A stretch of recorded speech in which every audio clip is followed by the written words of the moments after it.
The hell is this? Are you ready? And I might take off a couple of heads a night. Somebody give me a guillotine. I just might ride on my enemies. Dog and I fuck on my energy. Nowadays they just talk, but they talk about nothing. Nowadays everybody wanna say something. Goddamn, I'm the man and it feel like it. Give a damn about a hater when I feel like it. Not today, not today, not today, not tomorrow. Get out my way, please. I'm trying to get. Let's see. Oh, wait. I think I messed something up here. Oh, wait. No, because I did the wrong thing. That's right. Boom. What is up? Yes, right. There are no mistakes here. There are no mistakes here. I didn't mess up. Y'all messed up. No, I'm joking. No, nobody messed up. It was 100% me. I hit the wrong button. Anyway, what is up, Earth's mightiest subscribers? It is your boy, Ernie the Blerd Without Fear. Got the homie Robo of Left Face TV. And we also got a special guest in the building. We got Derek Tyler Attico out here. Writer, photographer, award. Actually, let me rewind that. Let me put some respect on it. I caught myself. Look, hey, even pimps fuck up. Look, award-winning. Now let me put some more bass. Award-winning writer and photographer and screenwriter. We got to get all your titles in here. Derek Tyler Attico is here joining us today. And more specifically, we got some stuff to talk about. We got some stuff to talk about. We have things to address. More specifically, the book that you have on the way. Which we'll be talking about. It's going to be the autobiography of Benjamin Sisko. And we're also going to talk about a lot of other stuff too. Some other stuff we'll talk about a little later in the show. Beau DeMayo said some wild shit that I'm going to address here a little later. And then we'll obviously do all the other stuff. We're going to try, I don't make any promises today. We're going to try to get to call-ins and questions and stuff. We'll see. I make no promises. I make no promises. But Derek, how are you doing today? Thank you so much, Ernie, Robo. Thank you for having me. I'm having a fantastic time already, and we just started. I'm having a great time. I'm at a writers retreat, Aramount Penticklin Writers Retreat, and I'm having a great time here. I'm having a great time doing this interview with you, and I'm eager to get into it, to dig into it. But I will say that the autobiography of Benjamin Sisko is not on the way, baby. It is out. Oh, it's here. It is out. November. It is November, right? It's been out for, I think it's been out for about a year. Okay. That's damn. See the years. See, I saw November. You know what it is? Past November, the one before that. No, okay, so I'm gonna tell you what it is. There's an edition of it, I think, that has not released yet. That's right. There's the paperback. It's not out yet. It's out in the hardcover. Okay, that's okay, because it was reversed. You're right. No, you're right. So yeah, you're absolutely right, because they were going to release the paperback. And they held off, and my understanding is they held off because the hardcover was doing really well. Yeah. So they held off on the paperback. That's wild. That's wild. That's wild. That's good though. You know what that means is that people want this for their collections. Right. You know what I mean? Right. Yeah. Right. And it was going to come out like last year, but they held off. And I believe now it's scheduled for sometime this year to come out, the paperback. October 7th. October 7th, is it? Yeah. That sounds about right. That's the paperback date. So that's the paperback. You can go to Amazon, get you can go to Amazon and pick it up. Get both of them. And get both of them. And here's the thing. There are a lot of people that picked it up as a hardcover. And then there's a whole nother group of people that have been waiting for the paperback to drop because they have the other 4 autobiographies from the other 4 captains in paperback. That's so right. they're looking to get, that whole complete set, the collection. Right? See, for me, it would collection. be like this right here, or like all my hardcovers. But shit, I mean, some of these are still in plastic because I don't like opening them up I'll either read the ebook or something like that. But I feel want you. these to stay nice. So if I wanted your stuff for my collection, I'll get that hardback, make it nice for the show. But now let me get that paperback so I can throw it in my backpack and read it. And, you know what I'm saying? Yeah. Right. Get the hardback and then get it signed by the author. There you go. Right. There you go. I'm just saying. Do you do tour days? I'm sure that's done. I do conventions. So a lot of people have come to convention. I'm going to be at Star Trek Las Vegas this year. I'm going to be at Star Trek Long Island, and people have come through and, they bring their copies, and I'm happy to sign, take a picture with them, talk to them about it, all that good stuff, Yeah. So Yeah. It's a lot of fun. So how'd you come up with this? How'd you come upon this gig? Because I mean, that's huge. That's right? huge, man. To be a part of that collection, right? I was gonna say, yeah, because you've done a lot of stuff, but I mean, still, like that's no small feat. Yeah, Your book is going to be right up there next to the autobiography of like Jean-Luc Picard, right? I mean, it's right there with it's right. So here's the deal. So Titan Books started the autobiography series, and of course they started with the first. Well, not the first, but they started with Captain Kirk, because we know the first is like Archer, right? But they started with Captain Kirk, by David A. Goodman, and they did Kirk, they did Spock, then they did Picard. And then they skipped Sisko, and they did Janeway, and they did so that's 4, right? So they did those 4. I'm not gonna lie, that's a little sus. I'm not gonna lie. I was like, look, I like Janeway, but look, that's a little bit of disrespect. That's a little bit disrespect. You can't skip over Jambalaya Jesus like that. I mean, I'm not trying to make Jambalaya Jesus. I don't know if you. I've never heard that before. That's so dope. Jambalaya I don't know if you did your research. I'm gonna use for that. The show. I'm gonna use that. That's dope. I don't know. That's dope. I don't know if you did your research on the show if you realize where you're at, but this is the show where we're gonna call out some shit like that. No doubt. Yeah. We gonna say like no doubt. Like look, we gonna have our face like we be like.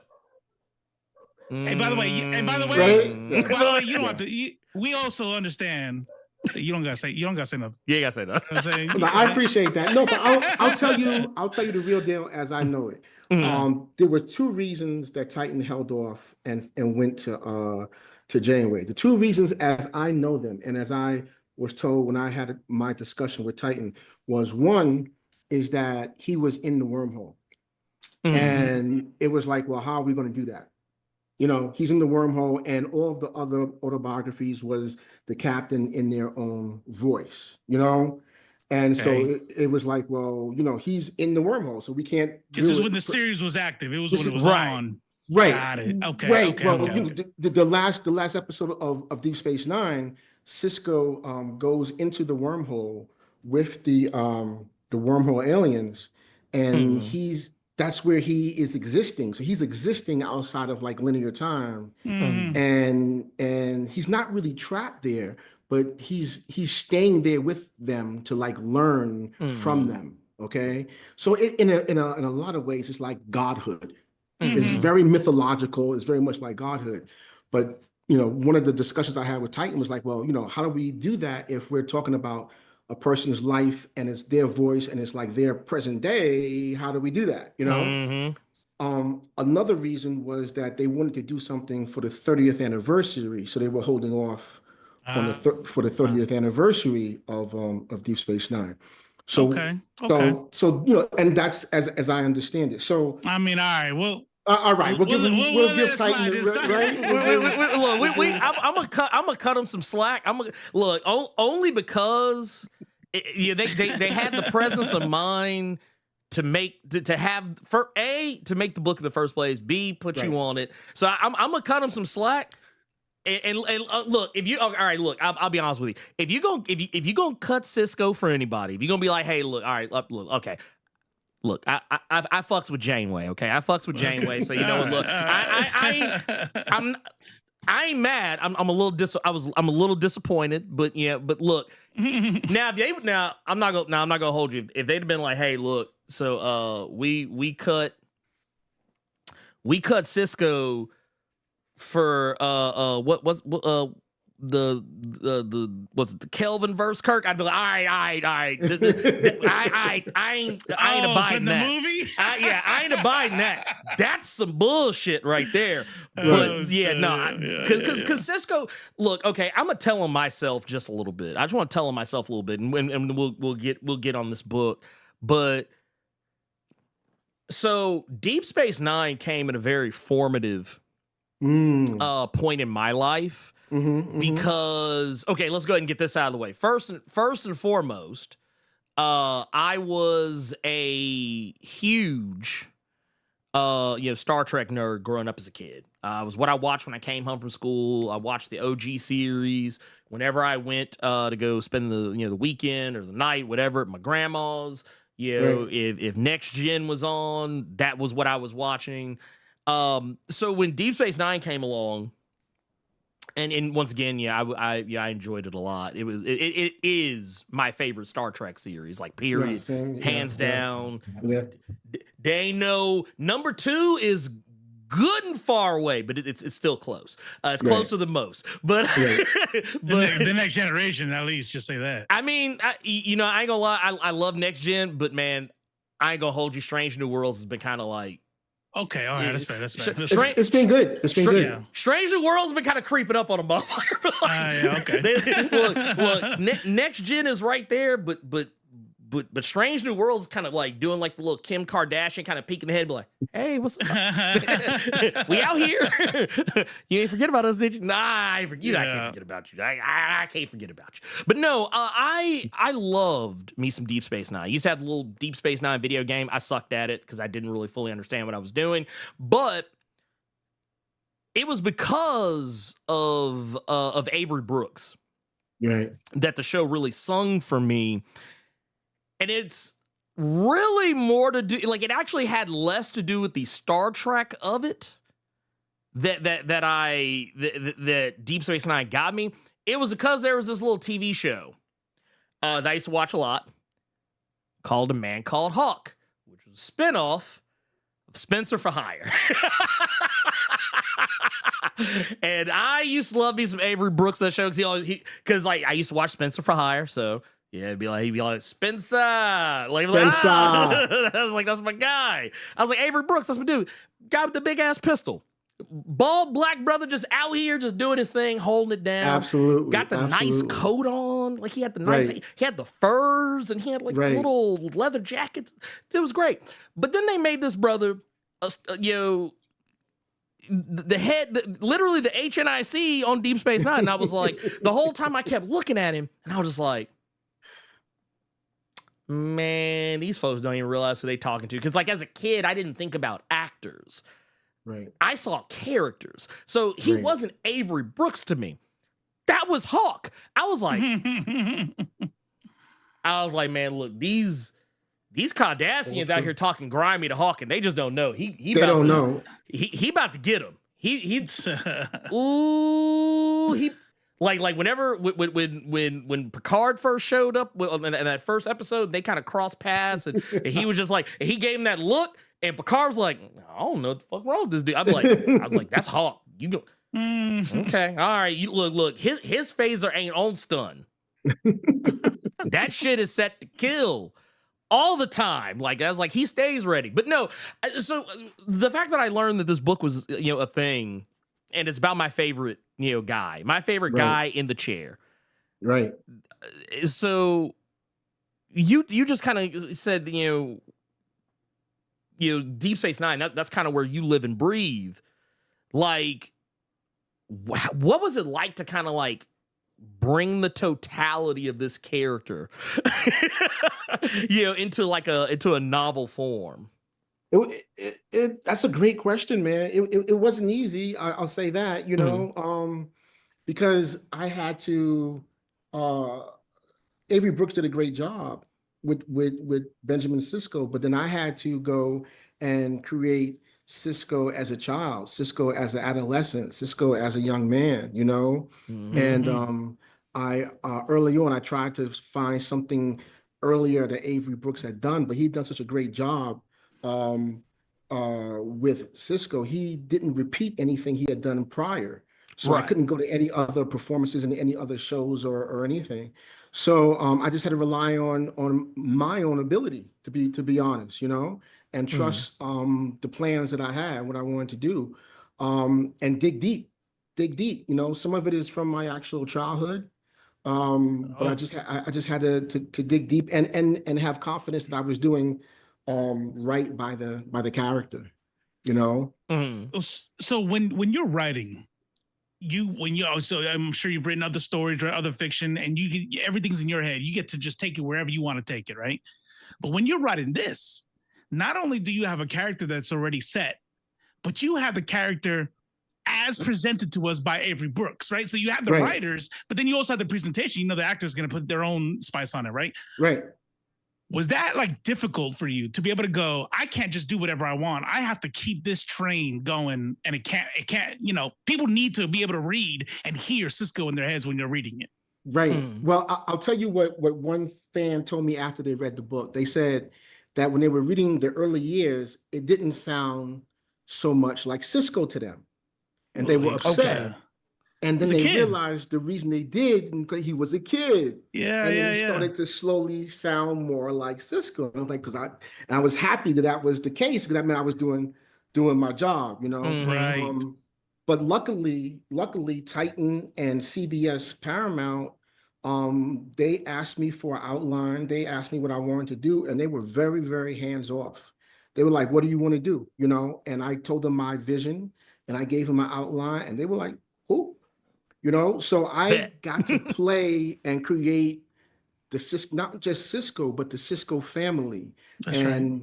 And what I wanted to do for New Orleans in the 24th century, and what Earth is like, post and pre-World War III in the Star Trek universe, and all of that. And they were like, go ahead and do it, So that was a lot of fun. And for creating Ben, I just realized that a lot of his story is about him, of course, but it starts and ends with family, right? Because that's how we're introduced to him when he loses his wife, and when he's with his, he's a single dad with his son, right? So I realized that I had to not only create an autobiography about him, but talk a little bit about his father, Joseph, and then I went and created his grandparents, and how they would influence him, right? And how they influence, because that's and especially in Black families, our grandparents have a huge and profound impact on us, right? So his grandparents' names are James. Their first names are James and Octavia, after two of my icons, James Baldwin and Octavia Butler, right? So there's a lot going on in that, but by creating the grandparents, we see 3 generations, 4 generations of Siskos in this book, Yeah. That's what's up. That's dope. That's dope. That's something I never even would have considered either. Like when you're talking about writing this, like you having to go as far as to like flesh out the family that we never really got to see or hear anything about. Right.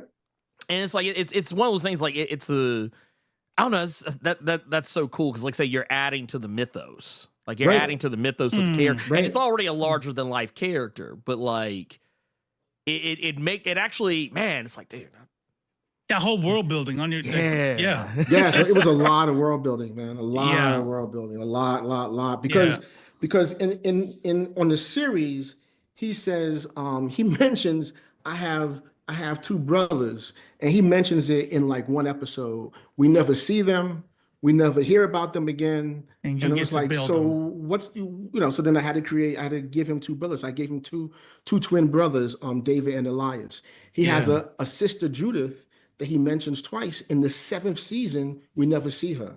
So then I had to create Judith. You know what I'm saying? So it was like, and then it's like, why don't we see these siblings? So then I had to create a backstory for the siblings, for why we don't see them. And I didn't want to give them a trauma backstory, right? Because that's a stereotype, right? That's a trope, right? So I had to give them a backstory that made sense why you don't see them. 1, space is big,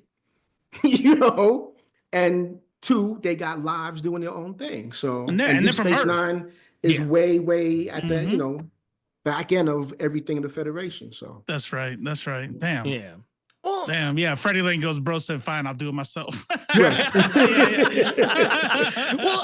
I mean, but that's and the thing that I thought was always so interesting about Deep Space Nine was that, like, in contrast to the original series or Next Gen, or any of the other ones out, Voyage or any of that, Deep Space Nine was unique in the fact that they were, for the most part, always about roughly the same spot. Like, you had the station that was just kind of chilling.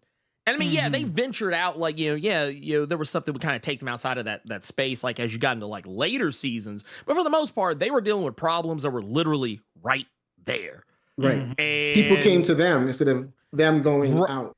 So it's, when you think about it, it makes sense that, well, I say it doesn't make as much sense that he wouldn't talk about his family, his greater family, but the fact that, like, he's in space and his family's probably, like, doing other stuff too. I mean, he's literally holding Deep Space Nine down, so I mean, who's to say they wouldn't be doing something, right? Of a similar level of importance, right? But just somewhere else, right?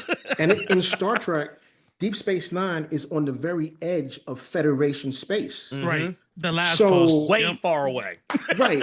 Right. So, if this was like the Old West, you're not going to necessarily go to the edge of, that area all the time, even if you got family, because stuff jumps off at the edge of any frontier. Right. So that makes sense, And actually, something, I just want to shout out this because I saw about, first off, I want to say, A1, shout out to the Sci-Fi Sisters who I know are in the chat right now. Yes, Make sure y'all go show them some love. Sisters. Yes, please go show them some love. You go follow the channel, not just the channel, but go follow them on all socials. You can just look them up. You can find them. SYFYSISTAS Sci-Fi Sisters. Go do it. Treat yourself. You'll thank me later. But I've been seeing, like, people talk like, oh yeah, it was when you think about it, it's like, oh yeah, they were basically you playing like Border Patrol, basically for space. And I saw I think it was what I just saw from Tyrone D, and then we got Elite X1 was saying until Deep Space Nine, we used to think you were safe on the station. Psych. Right? Psych. Shit. No, it was it was, but you were not like, it didn't matter where you were stationed at. You could catch it anywhere. Right. But but also, I just want to say that it actually makes me really excited, for this, not just for the story itself, but because I know so many people who, when you get out in the world, you're talking to, like, you run into, like, a fellow Trekkie or even somebody has, like, a passing interest in Star Trek. And, like, there's, how, like, when you're in a comic shop and, like, everyone's like, oh man, you like this character too? Yeah, everybody gets that in pretty much any fandom. But, like, in Star Trek, it's a special kind of of bonding. When you find out that someone else's favorite, captain is the same as yours, it's like, wait, who you following? Like, if I hear someone say Sisko, I'm like that. That's my litmus test. That's my litmus test to know what kind of person you are. Because I'm like, yeah, you cool. Very true. Very cool. Very true. Yeah. If you'd have said Pike, I'd have still rock with you. But, like, I'd have been like, but if you say Sisko, I'm like, oh, okay. So we here. Right. We here is what you say. Okay. All right. Did we just become like we just become brothers, best friends, brothers? But no, so yeah, but the idea that other people who are, like, huge fans of Benjamin and the type of character that that Avery Brooks was able to get out of him, I think that's fantastic. Fantastic, and man. So you already talked about like the challenges. The challenges like bringing in those extra layers of Sisko, to an like especially to an audience that probably is already, because obviously there's be people who are already familiar with, like, to catch those people like, oh man, this is something I didn't know. Our Sisko experts out there.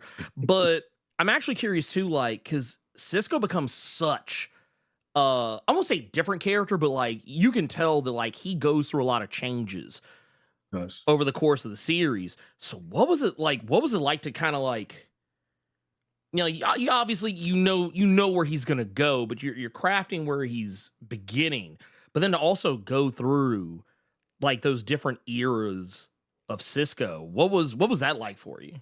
I had to root him. I had to give him a really, really strong foundation because he does a lot of things happens to him that shakes him. He loses his wife. He has to become a single father. He's a single father. Pressure is put on him by being put in charge of running the war, and the responsibility of possibly losing the entire Alpha Quadrant is put on his shoulders. Not just a planet, but a whole system, billions, trillions of people, right? So, what kind of man can handle that kind of responsibility? Well, the answer to that for me is a man that is rooted in family, a man that is rooted in self-confidence, that has that was taught values and responsibility from a strong mother and father, grandfather and grandmother. So I took about a third of the book and just did family, man, and just did him growing up. So that by the time we get to him as an adult and him going to Starfleet and all that, you are really well rooted. You understand why he is such a strong individual, and you understand why Avery Brooks was chosen to play Benjamin Sisko.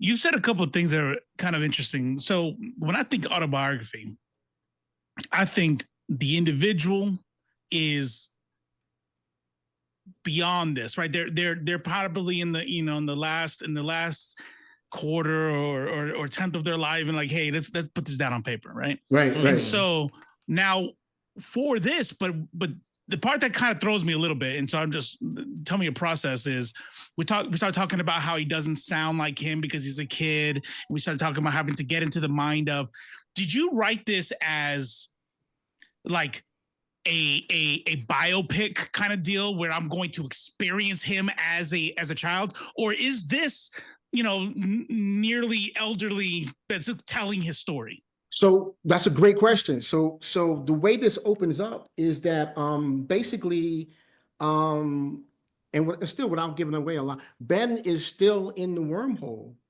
with the wormhole aliens.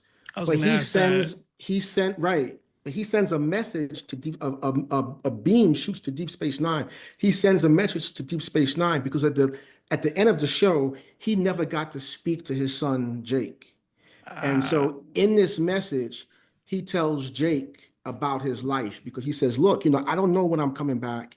Jake is now 20, almost about 21. He says, oh, you're about to become a man. And in me telling you about my life, I hope you get the tools and understand a little bit about yourself as you become a man in your life. So it's really a father talking about his son, talking to his son. To his son, yeah. Right. But as he does that, it's autobiographical.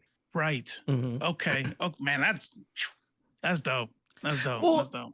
It's so cool too because like Sisko was I don't want to say a rarity, but he was definitely something. He was a rarity. You could say that. Well, yeah. just in the sense that like in the 90s, right?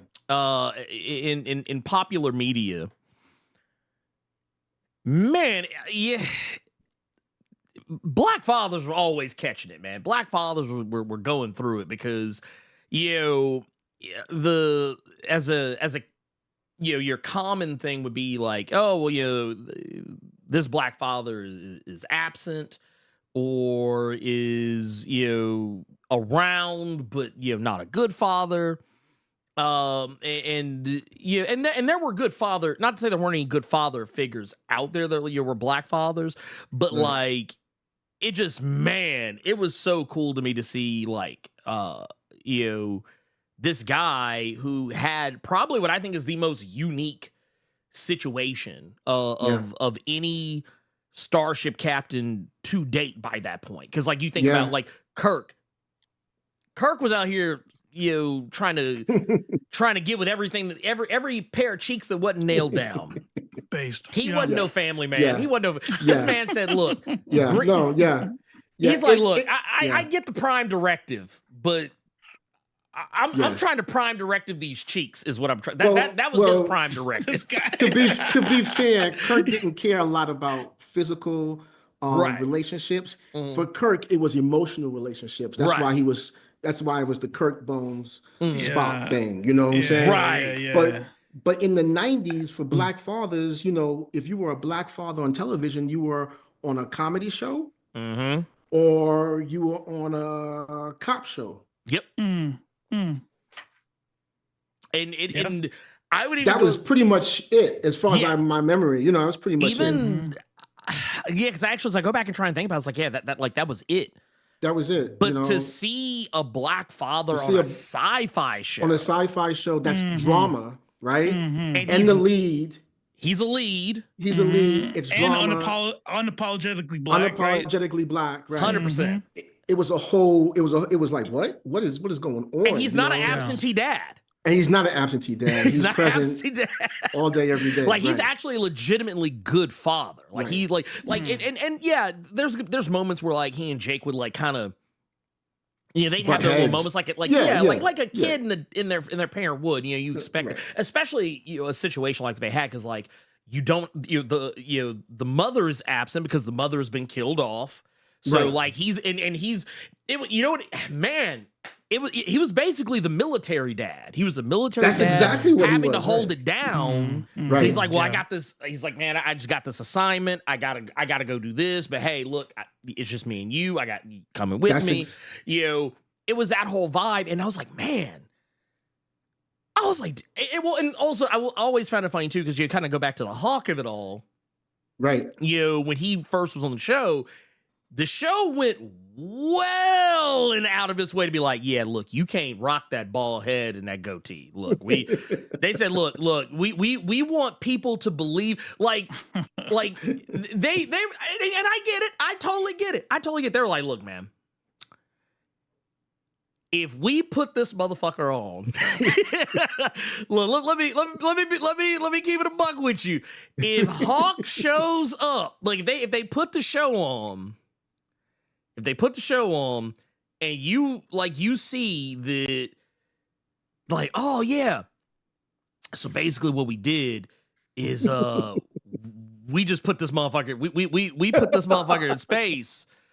And folks are gonna show up and be thinking like, oh yeah, this is just Hawk, but he's in space. He just jumped over to Star Trek. Okay, yeah. It's like no. We want to get you. They were like, no, we need to get him away from that, so that we can, so that we can make him this new character. Then you'll believe in that and then get used to that. But eventually, as the show went on, you could tell they were like, okay, look, because he went from looking like this, because I was like, because it took me a minute to realize it was him at first. Right. But then when he came up looking like this, I was like, oh. Right. Also, y'all gave up. Y'all knew we wasn't gonna let y'all. We knew we wasn't gonna let y'all just sit here and act like this man ain't Hawk. So I like the fact that I don't care what anybody says. That man's name is Benjamin H. Sisko. The H is for Hawk. You can't. I don't care what anybody says. You can tell me what his real middle name is. I'm not going. I don't recognize it. I don't. It's Lafayette, but it's Hawk, right? It's Lafayette. I got you. Right. Hawkeyette is what his middle name. That's his middle. But no, it just. I always appreciate that evolution of him as a character. Just in a time where. Yeah, because I feel like, man, every time I felt like when we had a any kind of a Black representation on the television back then, it was always kind of hit or miss, just depending on what the situation was. Like everything, like this was basically for me what Deep Space Nine was. It was almost like I know some of the people in the audience probably remember this. It reminded me so much of like, man, it's like having Rock. Like Charles S. Dutton's Rock. Right. Charles S. Dutton. But Yeah, in that's going back to- space. Yeah, right. But in space. But in space, right. And like it was such a beautiful thing, and just his attitude, his charisma, the fact that like this was a guy who literally looked Q dead ass in the eye and said, nah, we ain't doing this on my shit. We're not. I got to put hands on you. We got to scrap. Like that's the type of thing I love to see, because like no one really had like it was like he had all the best parts. He had that when he wanted to go renegade, like that's when you would kind of see that Kirk come out of him. Right. But like he could also be as smooth as Picard. It was like he had all of the qualities, but he was just so much better at it. And I love that for him. I love that for him. The guy he was good. He was just that good. Hey, so real quick, so your book, what is, give like a pitch. I know, because you say pretty often, I don't want to give this away, right? I mean, which is fair. Right. However, sometimes trailers give some stuff away. True. Give us something like, obviously not the best thing, but give me something that happens in that book that, to learn more, you got to buy the book. Give me, like, make me want to buy it. That's good. That's good. I like that. The Origin of the Defiant is in the book. Okay. Yeah. There's actually 2 Defiants in the book. I'll say that. How he meets his wife is I guess kind of obvious in the book, but the relationships he has before he gets to his wife. Okay. Yeah. Book, you know? So then you have, if you know that, and then you do another rewatch. Right. That's gonna be more impactful. Right. Mm-hmm. Put And that context on there. Right. And there are several characters from Next Gen and Deep Space Nine in this book, and I delve and give shout outs to every Star Trek series in the book, every Star Trek series.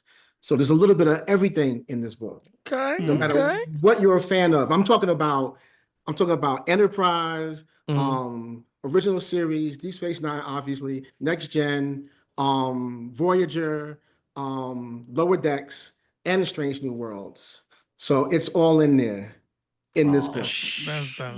So if that don't get you, interested, no, that's it. Then you don't like Star Trek. That's it. That's all that means. I was gonna say. I was gonna say. And what are you watching this? What are you watching this stream for right now? What are you doing? You lost. I'm like, it's like, did you fall asleep with the TV on? Like were you watching? What are you doing? And I'll say, what are they talking about? There's actual pictures in this book of like that's him, it. his family. Done. Done. Just saying. You could have stopped at pictures. I'm like, got me. saying. I'm in. He's like, man. You said the pictures. I'm assuming they're like renting the drawings, right? Right. Well, they're really great. A really great artist, Russell Walks. He and I worked together, and he did like some really good renditions of Sisko and the Sisko family. Yeah. The whole family, so you get to see like the characters I'm talking about and created, and it's some dope stuff. Some dope stuff. Look at the chat. Illustrations, cut the check. Look, you're talking to comic book people here, all right? Right. So I'm telling you right now. I have to be honest with you, right? And I'm sure you already know, but you're talking to comic book people. They get excited and they're like, "Oh, what's the comic book people talking about?" And it's like, you talking about a book with no pictures? Book with no pictures. Like, what? All right, He's like, this book has pictures. It's like some dope pictures. You got to do the Viola Davis. You be like, get my bag. Get the fuck out of here. That's how they do me. That's how they'll do me. But I will say real quick, shout out to Cassandra out here. With the membership, with the silver, the Blerd Club Silver, because says great book, own 2 copies. See, look, that's what I'm talking about. Treat this Cassandra's shit like dope. Air Thank you, Force Cassandra. Ones. Yeah, 2 copies in the paperback's not even out yet. Damn. Right? Let me get That's- one. that's So you saying amazing. you're gonna have 4? So Cassandra said she gonna have 4. Okay, all right, bet. See, that's what I'm talking. See, that's what I'm saying. You got to treat this Air Force Ones every time. That's how I tell folks, man. I like to support shit on some Air Force Ones energy. Give me 2 pair. Give me 2 pair. There you go. There you go. I remember what I wanted to say before we wrap it up. Oh yeah. I wanted to here's it here. Because this one shouldn't get you in trouble with because you're not talking about the world, you're talking about fans. Mm-hmm. One of the things that we talk about often, especially on this show, is the toxicity of fans. And a lot of times we talk about like, which one has the worst, there'll be like a little back and forth, like, nah, like Batman fans and Star Wars fans, no, Star Trek fans, right? Now, not asking you to pick one. I want to know, given that you're beyond a fan, like you're in it, you're now one of the world creators, and you talked about going to cons, and the book has been out for over a year now. What has been your experience, in a general sense with Star Trek fans? Amazing. Really good. More than I ever expected. I've had fans, and I'm very open. Like I'm on social, and people, email me and stuff. And I've had fans. One guy wrote a song. He read the book, then right after reading the book, he wrote a song and sent it to me. What? One guy told me he was considering suicide, but because of some of the themes in the book, he thought twice about it. Wow. It's Wow. some heavy stuff. One woman, You can't told even me- pass that. You You can't can't- even you like can't- that. you That's can't- I'm not gonna lie, I don't want that. I wanted to write a book one day, but I'm like, nah, I don't want that. I don't want that responsibility. I mean, Because one day, what if I'm not lucky? Like, hey, so this guy, he wrote a letter. Yeah. He was on the fence, but he He read was on your the book and fence, said to yeah. just do it. You know what He I'm said, saying? you know what? People have told me things that I never expected, because Star Trek is such a family show, so when they were reading it, it touched things. One woman said that her father used to watch Deep Space Nine with her, but he passed away, and she read the book in like a whole night because she felt like her father was right there with her, reading it with her. So Damn, that's heavy. that's heavy, right? Yes. So And that's your shit though. That's just you. right. That's you. You know what I'm saying? Right. And it's humbling. It's humbling, man. That's wild. And I've had people come through in the cons telling me stories like that and thanking me for writing the book. So I just tell them, thank you very much for, and I appreciate what they say, but it's things like that that's just humbling. So do you ever just sit sometimes? I'm sure you do. You ever just sit sometimes and be like, to you and to people who know you, you're Derek. You're some guy. You know what I mean? Right. And you're some guy who gets lucky enough to pay bills by writing some shit. Right. But you are so much more. You're like so much, as an individual, there are people, like you said, just the examples that you gave that are just heavy. Like you're talking about life altering or life saving, in that instance. It's like you're a part of something, and not as an aside, not as like a one shot, even not to downplay anybody who has one, opportunity to do like a one shot comic or something. No, I understand what you mean. You gave Sisko an entire world, his family, his mom, and Sci-Fi Sister said it earlier. Not only was he a good father, he was a guy who had a father. So his father was present, and it was like everything stems down. And from the other side of the wormhole, says, you know what? I don't know when I'm going to come back, and make sure he's still there for his son by sending this book that you wrote back to his son. That's why. Do you ever just sit there and be like, man, I am a part of this. This is huge. Yeah, I'm very thankful, man. I'm very thankful that I'm a part of the Star Trek history, 60 years plus, I'm very thankful, but I'm not part of it without the fans. Yeah, you are. You part of that. You part of that motherfucker now, because with Sci-Fi Sister just said I don't know if you know what. I know a lot of Trekkie fans know this, but just for anyone that's here that is not a Trekkie, Memory Alpha excuse me, Memory Alpha is basically it's a Wikipedia. Like it's a Wikipedia fandom page. Like every fandom thing usually has something like it. But Memory Alpha is the one for Star Trek. And if you have a Memory Alpha page, you done something right. Okay, you done something right. So let's cut the bullshit. You that dude. Take your flowers, damn it. Take the damn flowers. I appreciate that. You know what's funny is I love it when creators come on here and they go, I wouldn't be nothing without y'all. I'm like, I wouldn't be, you know. And on top of that, they didn't get you that job. You got that job. You did.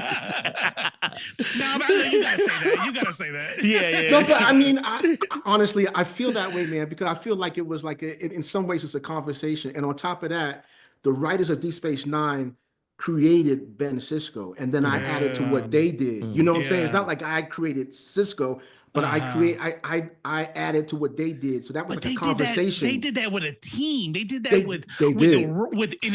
the writers' room with the big ass board and like, hey, what do we think about this? You had to take and that's just like that's true. This part of his life. You know what I'm saying? That's true. Right here, that book is on me. That's true. That's so dope. The family, all that's on me. That part is true. That part is true. I will say that everything you read about his family, all that. That's all. There's no writer's room. Well, there's no writer's room. Yeah. No, you the writer's room. Yeah, I am the writer's room for that. Yeah, I will say that. I am the writer's room. I like to think of it, and you know, maybe for those that may not be familiar, I like to put it in terms like this. You know, sure. You have a character that was already created, but like it's the people who tell the stories about that character, like who can tell stories that stick with people about that thing. Yeah. Like so to me, and I'll also say too that there is a very strong distinction between the Trekkies, like actual real Star Trek fans, and the people and the people online that like to pretend that they like Star Trek. So that they can make some kind of an angry point.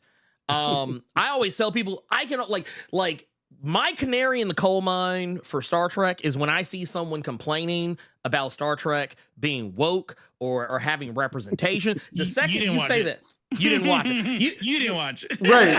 It's always been woke. That's right. It's always been woke. It's like, what? It's always been woke. As soon as I hear that, like the second I hear...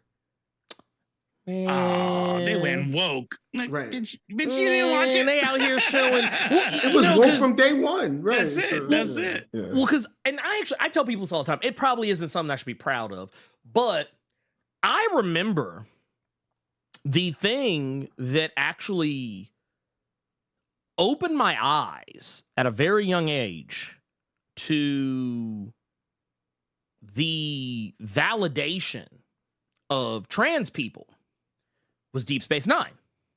Right.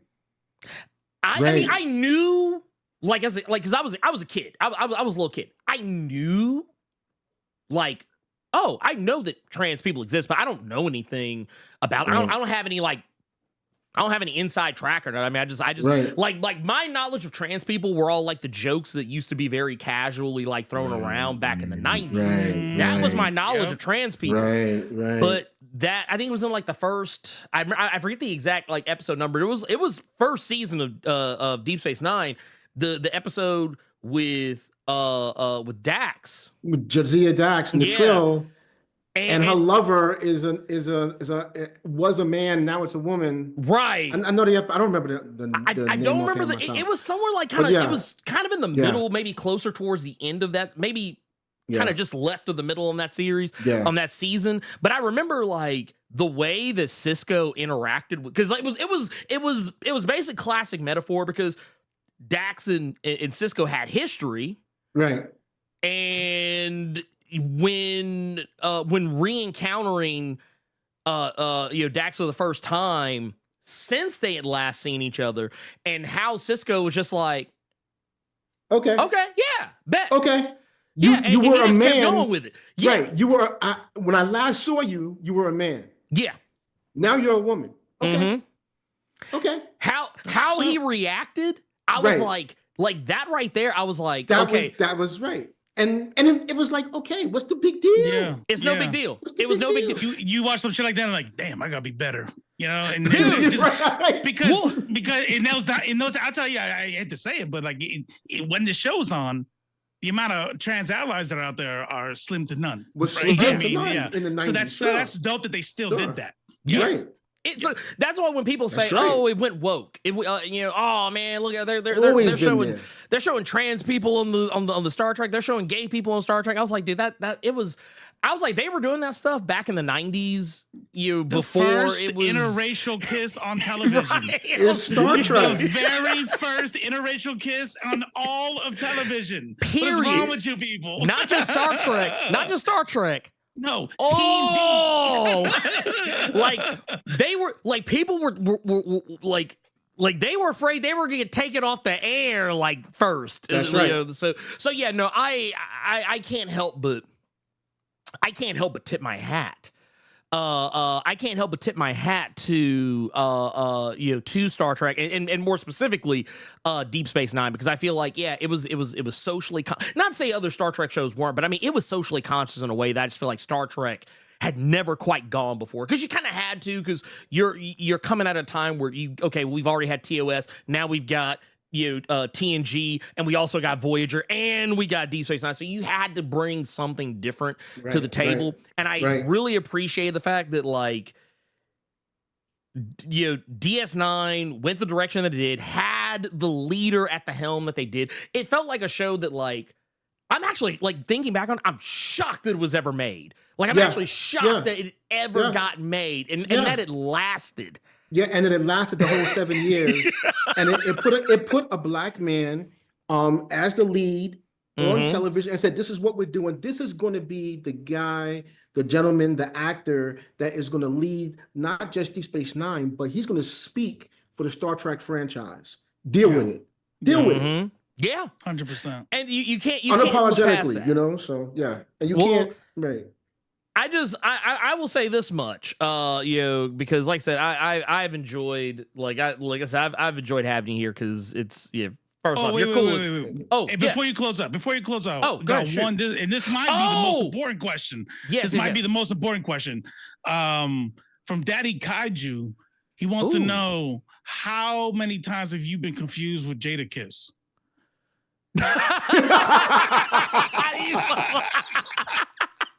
Daddy Kaiju, you ain't shit.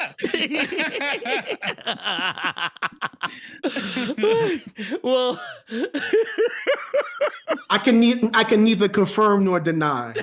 Hey. Let's just put it like that, okay? I also real quick, I want to bring this up because this is actually coming from the Streamlab side. By the way, y'all, shout out to my guy Bone Factory over here on the Streamlab side. We got Bone Factory says. Here, actually, let's see. We can pull this up, right? Yeah, here we go. Yeah. We got a Bone Factor says, as someone who grew up in a 99.99% white town, DS9 is it with me because it was with me because though Sisko did some sideways war shit, he gave us probably the first positive black family that was not in a comedy. Everything great about DS9. That is the greatest of it. That I said, I love to see that. I love to see that sort of stuff. That's right. I will say right here, man, look, for y'all, I've already seen some people saying that they're already running to Amazon right now to pick up the book. But I will say here, if you like I said, for whatever reason, YouTube side, you guys have it easy on YouTube. All y'all got to do is there's a link in the description for the stream. I am also going to put it here in the chat for y'all. There's a link that's going to pop up here in a moment. I will also say, if you want to follow Derek on socials, I actually have a little command here I'm gonna put in. Y'all can follow him on there. I also have some links to some of Derek's other works if you want to go support those too, because a lot of his stuff you can in fact find on Amazon as well. Yep. I'm putting all that stuff in there. All you got to do is click on the things, go do it. Go get the book. I just put the links in there. Y'all click on that. Go pick up the book. Go buy it. Buy 2 copies. Be like be like Cassandra. Be like Cassandra. Yeah. Go, Be like Cassandra. Right. 2 pair. And then you know what? Be a real bad motherfucker and pre-order the paperback too. Just because That's right. Because you that bad. You as bad as Sisko is. You Hawk. You Hawk. You the Captain Hawk. That's all he is. And I also have a podcast. Okay. Soul of the Story. Can you see it? Soul of the Story. Oh, this guy out here. Yeah. Okay, all right. So we're gonna have to. Of the story. I like it. I like which is it. Which is a part of Sci-Fi Sisters Inc.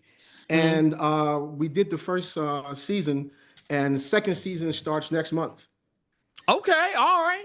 So check that out. It is. So Okay, I already subscribed. Okay, bet. There you go. See, look, as I say, I was already saying, but I'm just gonna say it again. Please, by all means, do go. Matter of fact, here, Robo, can you do me a favor? Can you, because you might already be there. Yeah. Can you drop the link? Can you drop the link in the chat for everyone to go check out Sci-Fi Sisters? And like I said, well, once again, go follow them everywhere, please. Please and thank you. Please, thank you. Go follow them because, like I said, I love. For one, love what you're doing. Love what Sci-Fi Sisters is doing, getting the word out here. Also appreciate Sci-Fi Sisters reaching out to me, making this happen. And thank you. Oh, yeah. Anytime. Like, there's a rumor that goes around that says that I don't support black creatives. You gotta learn. You gotta learn. To love yourself, I gotta learn to love myself. Apparently, you know what? It's you know what it is. I blame the lack of fathers in the home, man. That's what it is. I blame all this black on black violence. But but no. In all seriousness, you had to get a little political. A little 60s, little 70s, little blue black power. You know, no. I had to. That was always a criticism. People like to be like, oh, you prop up black creators. I was like, I do it all the time. But so that's what. But so I always leap at the opportunity. to do this because, like I said, I feel like I know that there's a thirst, a hunger out there for the type of stuff that's being done, the type of stuff that you just put out here. So yeah, we got to amplify that stuff. We got to amplify that stuff. So, and by the way, thank you. By the way, Cassandra just got that ass on Ernie. I'm just saying. Oh, why? Dang! Wait, you know what's? I thank you, Cassandra. Thank you, because that's the first thing. As soon as he said, "Oh, okay," if it's Janeway, I'm like, "Why her?" Look, hey! Leave Kate alone. Leave Kate alone. She ain't do nothing. She ain't do nothing wrong. See, Cabin. Look, I'm just saying. Like, I was like, look. Sisko just was being nice. We just gonna say Sisko was being nice and say, hey, you can go through first. I got some smooth jazz to play and some drinks. I'm out here hanging out with these aliens. You go first. But he said, just let me do my thing. I'm good. That's all I was saying. That's all I'm saying. But no. Anyway, but no, Derek, like I said, I look forward to seeing more stuff from you.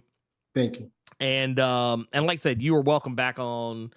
Anytime you got anything you ever need to promote, please come see me. And like I said, we'll take. And if you want to give away free shit, just come see me. This motherfucker right here. Cool. This motherfucker. I will take you both up on those free stuff, and I'll do both. Because I do both of them. I mean, why not, right? So yeah. But for sure. All right, we're gonna switch gears, and Derek, thank you for joining us. And thank you.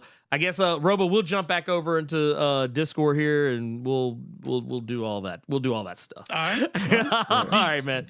Okay, good. It's been a pleasure. Thank you so much, guys. Thank you. Hey, anytime, brother. Right. All right, y'all. We are gonna switch over. Just a momento, por favor. Hold on. I'm gonna bring. Well, I don't have to bring Robo in. He's already here. Let's see. Oh yeah, I might want to do this. Yeah, we're gonna do this real quick. All right, cool. There and there. All right. Got him. Test, test. My man. There I was gonna say, why don't we just stay there? But then I forgot there's a time limit on that thing, huh? No. I got the. I pay for Zoom like a crazy person. Wow. Yeah, I know. In 2025, no less. In this economy? 2025, man, right? Dude, like I said, make no mistake. I said like a crazy person. But no, it's because I was like, well, I'm doing so many interviews. Why not? Makes sense. But we next time we go around, we just gonna switch to Google and be done with it. Anyway, may as well. Thank y'all so much for being so awesome and accommodating. Shout out again. Shout out to the Sci-Fi Sisters for once again hooking it up. And like I said, this was awesome. This was fantastic. I feel like we have some good clean wholesomeness going on too. We have some good clean wholesomeness, but it's time to get ugly now. So company is gone. We can talk some, which is why y'all came. Right? That was icing on the cake, but this is the main course. You know it. We're gonna talk some so shit. You don't have to lie to yourself. Yeah. Y'all messy just like the rest of us. Don't right. Don't sit here and pretend. Why is there so much drama on the internet? The internet that you're on reading right now? Stop pretending like you don't like that shit. Like it, goddammit. But no,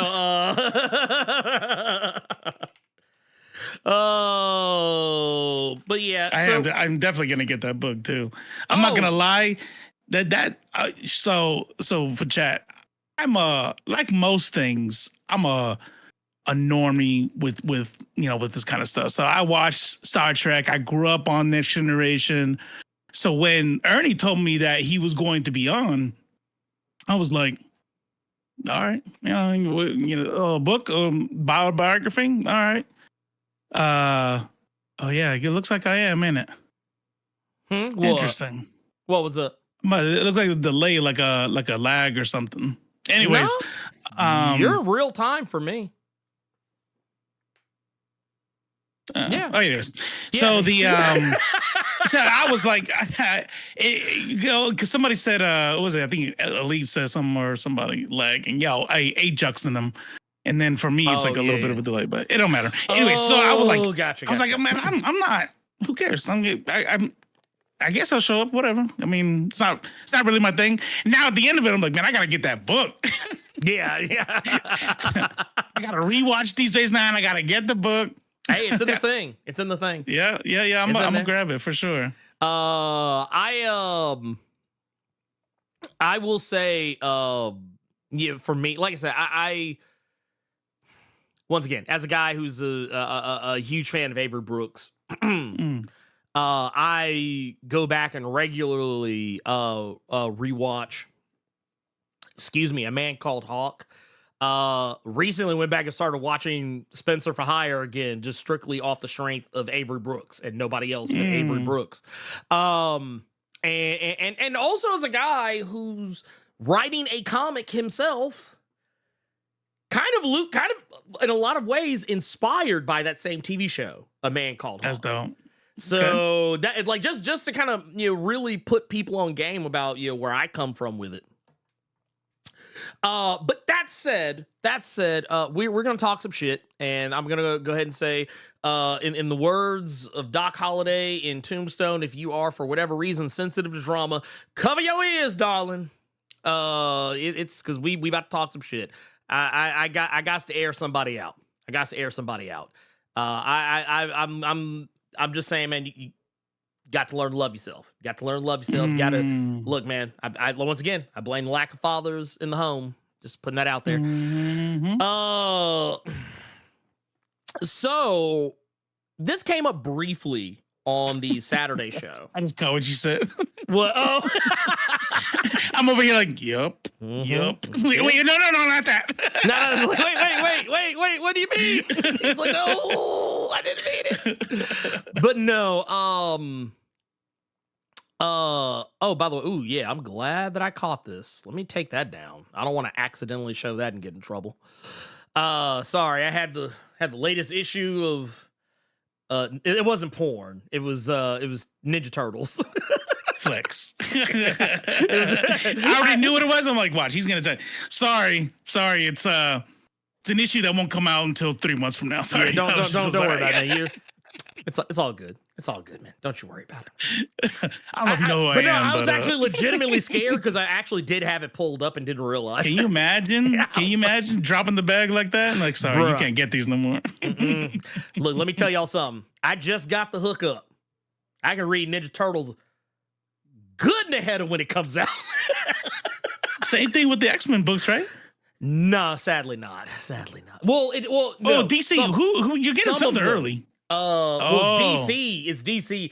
I can get some Marvel books early just because of some personal hookups, but like, but no, I actually did recently get to got put on the press list with IDW. They've been taking care of you, boy.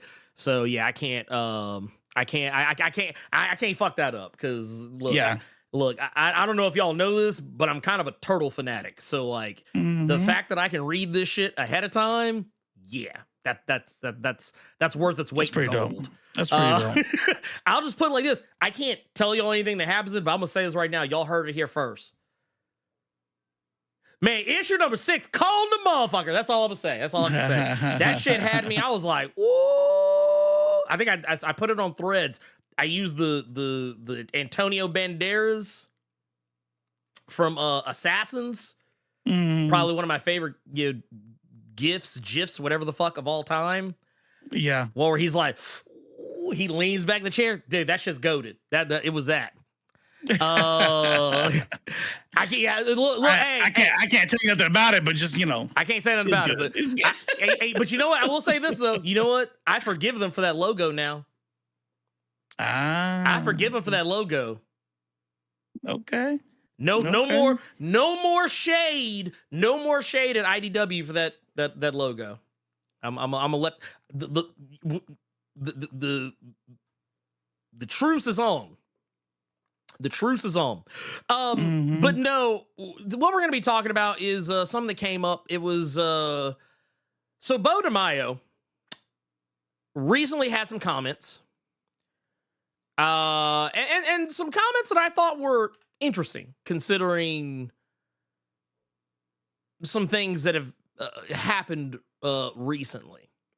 Some things have happened recently here, and just so you guys know what I'm talking about here, because I want to set the table for this one. I want to set the table for this one as good as humanly possible. Let me make sure that I've got. Ooh, okay. I'm glad I caught that.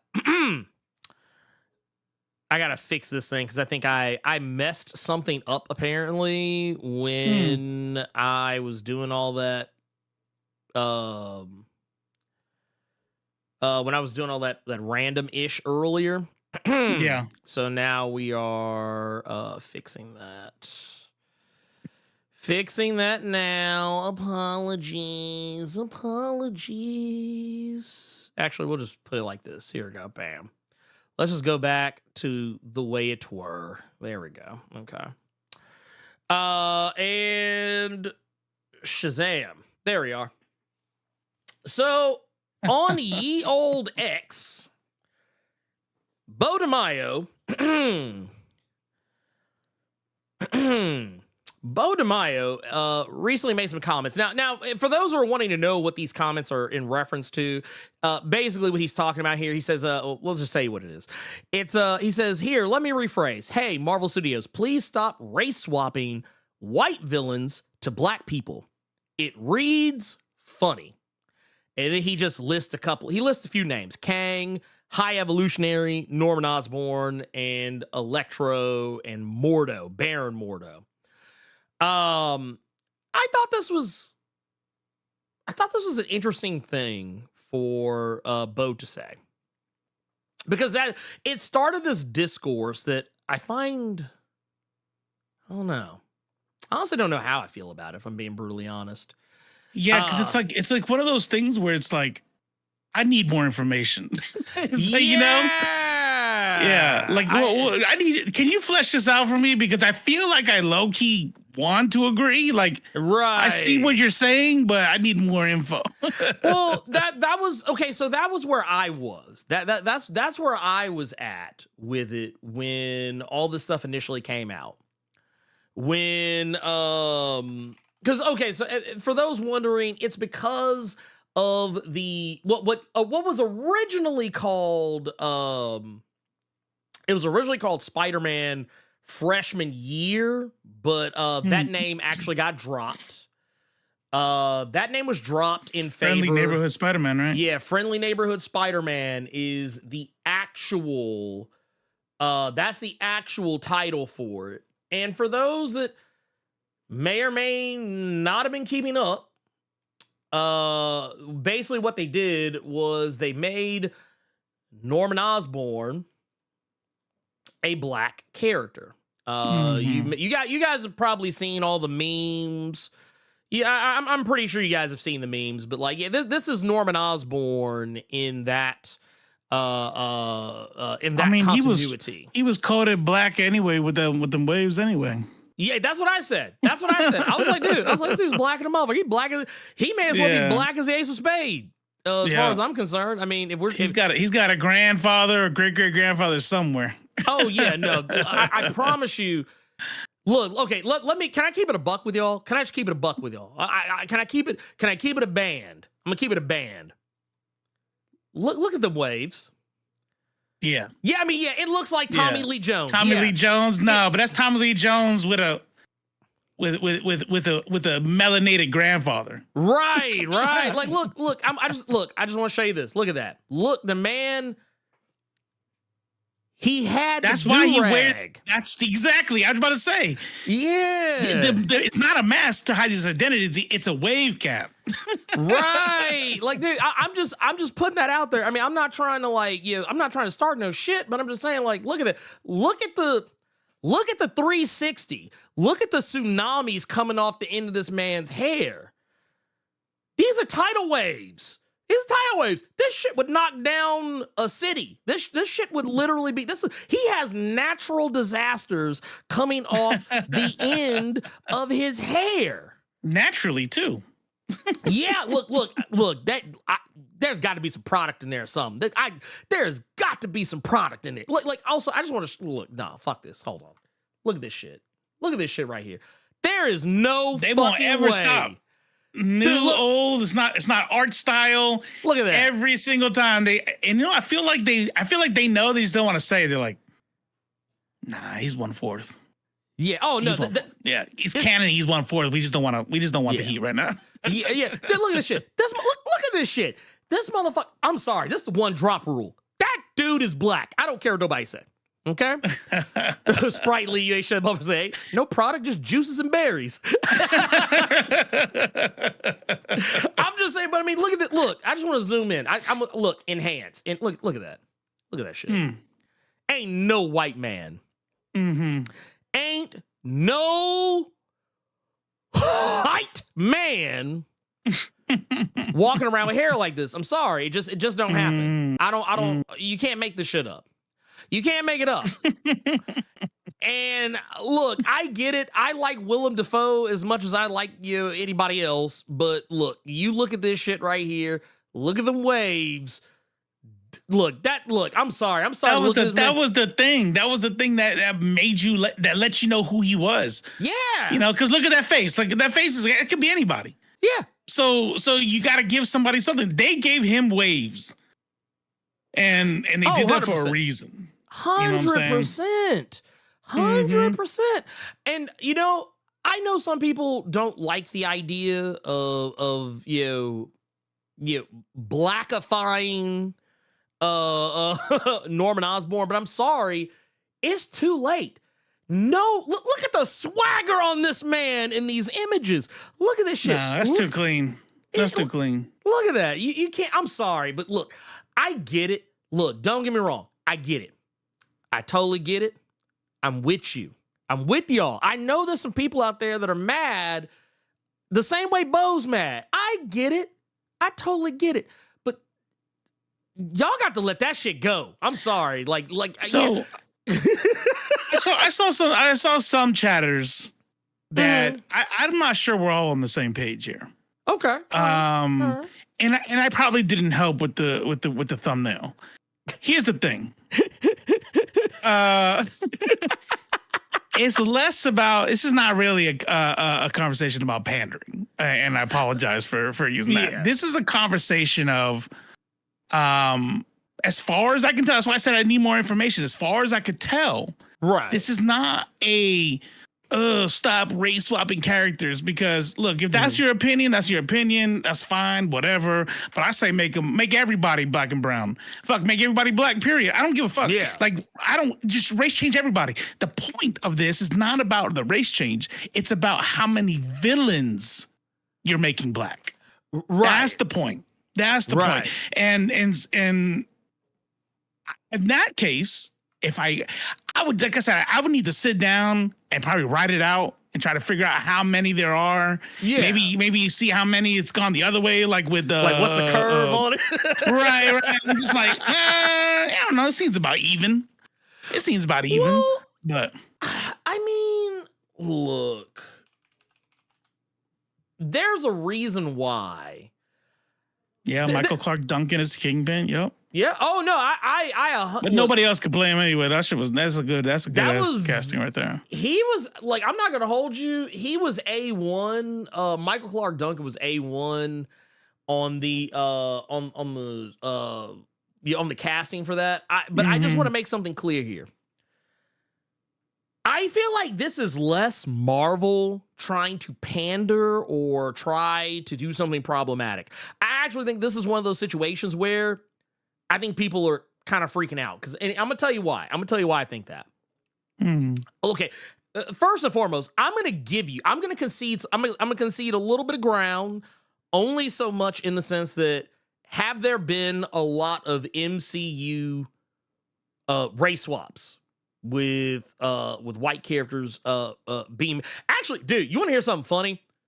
Beau didn't even bring up one of the most recent ones, which lets me know he probably that it can't be that big of a problem because he didn't think about it. Like it can't be that big of a problem because it wasn't at the forefront of his mind when he started listing off all these other characters. Reason why I say that is because there was a character that was in the Marvels. There was a character that was in the Marvels by the name of Dar-Benn. And as a matter of fact, this is probably one of the. Actually, no, I think I got a couple of good ones here. I might have a good one here, but here we'll use this one. We'll use this one here for old Darby Darb. But right here, Dar-Benn. They got a black woman to play this dude. Whole white man. Whole white man. Full swap. Not only did they turn a white man black, made him a woman. See, I told you, man. They're giving away free sex changes in the prisons. I told you it's happening, man. It's real. Send your kid to elementary school. They're gonna come back a different gender. Yeah, that's what they're doing. That's what they're doing. This is who they are, man. This is who they are. Look, I'm good with race bending. Yeah. I draw the line to gender bending. You know what? I do Men too. are supposed to be men, damn it. You know what? soft times make for I don't know, hard men, hard weak men, something something about some Nazi shit. Hard men watch pornography, and then, or I'm sorry, I'm not supposed to say that word on here. I'm supposed to say corn. They watch corn. I'm sorry. Now another 12 months for that black now. Just for saying that, dude. I swear to God, dude, I can't catch a break in this bitch. But no, I thought it was funny because there was all that there was all that controversy for that. Yet no one really talked about it, because you know why? Because no one knows who the fuck Dar-Benn is. Honestly, I don't. Third like generation me. Don't. I'm gonna say you were. I bet you were today years old. No, I had heard you. I think it was you who said it though. I was like, oh damn, but it was you or Judah. Yeah. Oh, that's Dar-Benn. That's I remember being like, oh, I don't know. That's crazy. I don't know. Some dude. Look, I'll put it to you like this: Dar-Benn was a character who was literally in a handful. And when I say handful, I mean quite literally a handful of comics. No one of any import whatsoever. Motherfucker never even had a major story. Our motherfucker would always just show up and leave. But the reason why I think it's not that big of a deal, because okay, let's take a look at this too then. Okay, so you want to talk about Kang. Okay, they race swap Kang, but here's the thing. There's nothing about Kang that maintains it has to be a white man. Yeah, does Kang ever present himself in like without all his shit on? I mean, yeah, but I mean, and when he doesn't have the mask on, he's clearly a white man. But like, there's nothing. But it's not important to his character. No, whiteness is not whiteness is in no way, shape, form, or fashion important to who he is as a character. So the fact that when they did cast him in the MCU and they made him black, it was not that big a deal. Honestly, I thought it was more of a big deal that,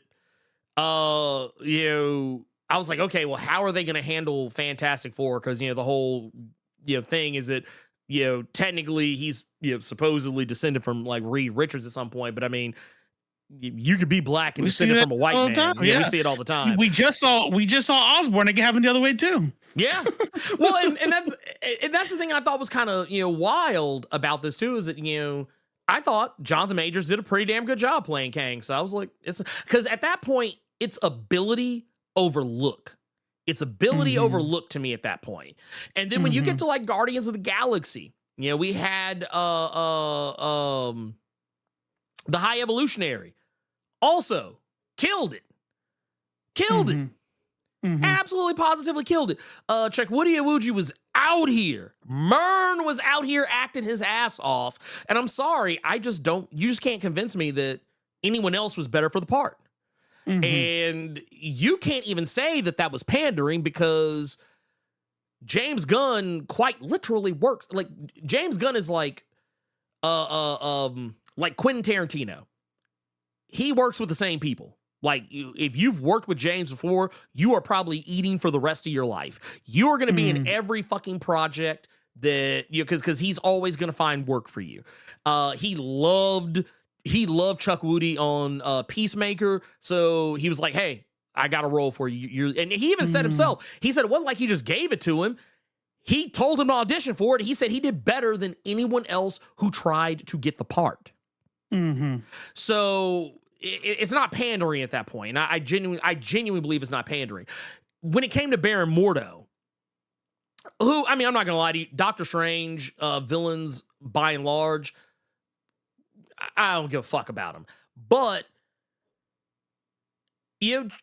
our boy Chewie, he was out here. I mean, they didn't give him much to work with, but I mean, he tried. He did the best he could with the bullshit ass script that he had in that first Doctor Strange movie. And I mean, he just was kind of there. I mean, I don't think it had anything to do with his ability versus just what they had for him. But I was like, you know what? It works. It's cool. And they didn't even play him as a villain. And that's the thing I think that he kind of messed up. I think this is where Beau kind of fucked up on his statement. Right here where he's talking about race swapping white villains to black people. Here's the thing. In the case of Kang, not every version of Kang was bad. That's right. Matter of fact, the one that was like throughout most of that season was The not good bad. one. Yeah, Yeah. it was a good one.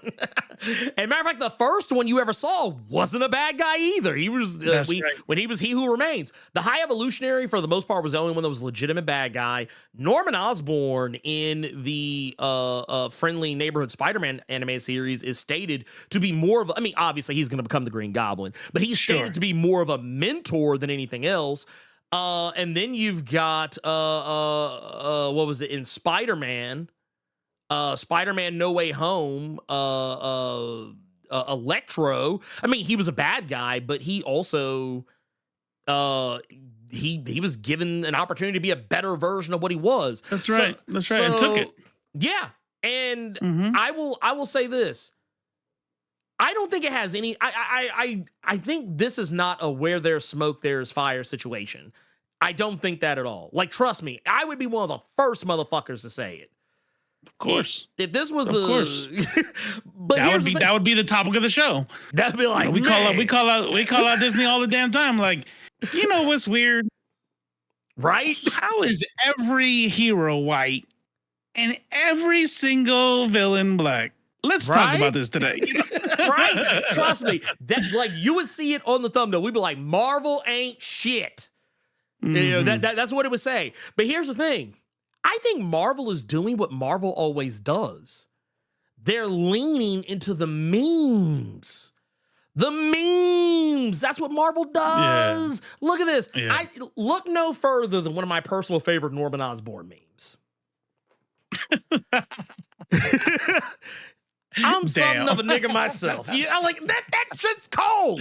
I love that shit. That shit's fucking hilarious. And you can't. Anyone who tells me this meme is not hilarious, I'm sorry. We can't be friends. I'm sorry. I need that screen printed. Just like, I mean, I can't wear it, but I need somebody to wear it. You know what? You just gave me an idea. Just slap. I just needed a square, just like that. Blah. Just like that would be such a dope ass shirt. I'm just saying. But like, I also want to bring this one up. This is also one of my other personal favorite memes in regards to Norman Osborn and his Green Goblinness. Says, you know what's crazy? Norman had waves while the Green Goblin wore the do-rag. Ain't that about a bitch? Damn. Ain't that about a bitch? I'm just saying. I'm just putting that out there. Also, right here, the wave builder. Wave making texturizer. This is why he's able to get those waves. You too can get some I'm just saying. Amino acid down. Man, I'm just saying. Fortified for serious wave training power. Works in minutes. Dude, I'm just saying. I'm just saying. Also, I just want to put this out here too. As well. But my other personal fave. This is more just some fan art somebody made. Where he's like, yeah, man. Look, I got 360, baby. 360, baby. Look, I'm gonna say the thing that, and I don't know if Beau is gonna tune into this. I didn't tag him or anything. But I know Beau hears shit. I know people tell him shit. I know people go run tell Beau. I like Beau, okay? I think I mean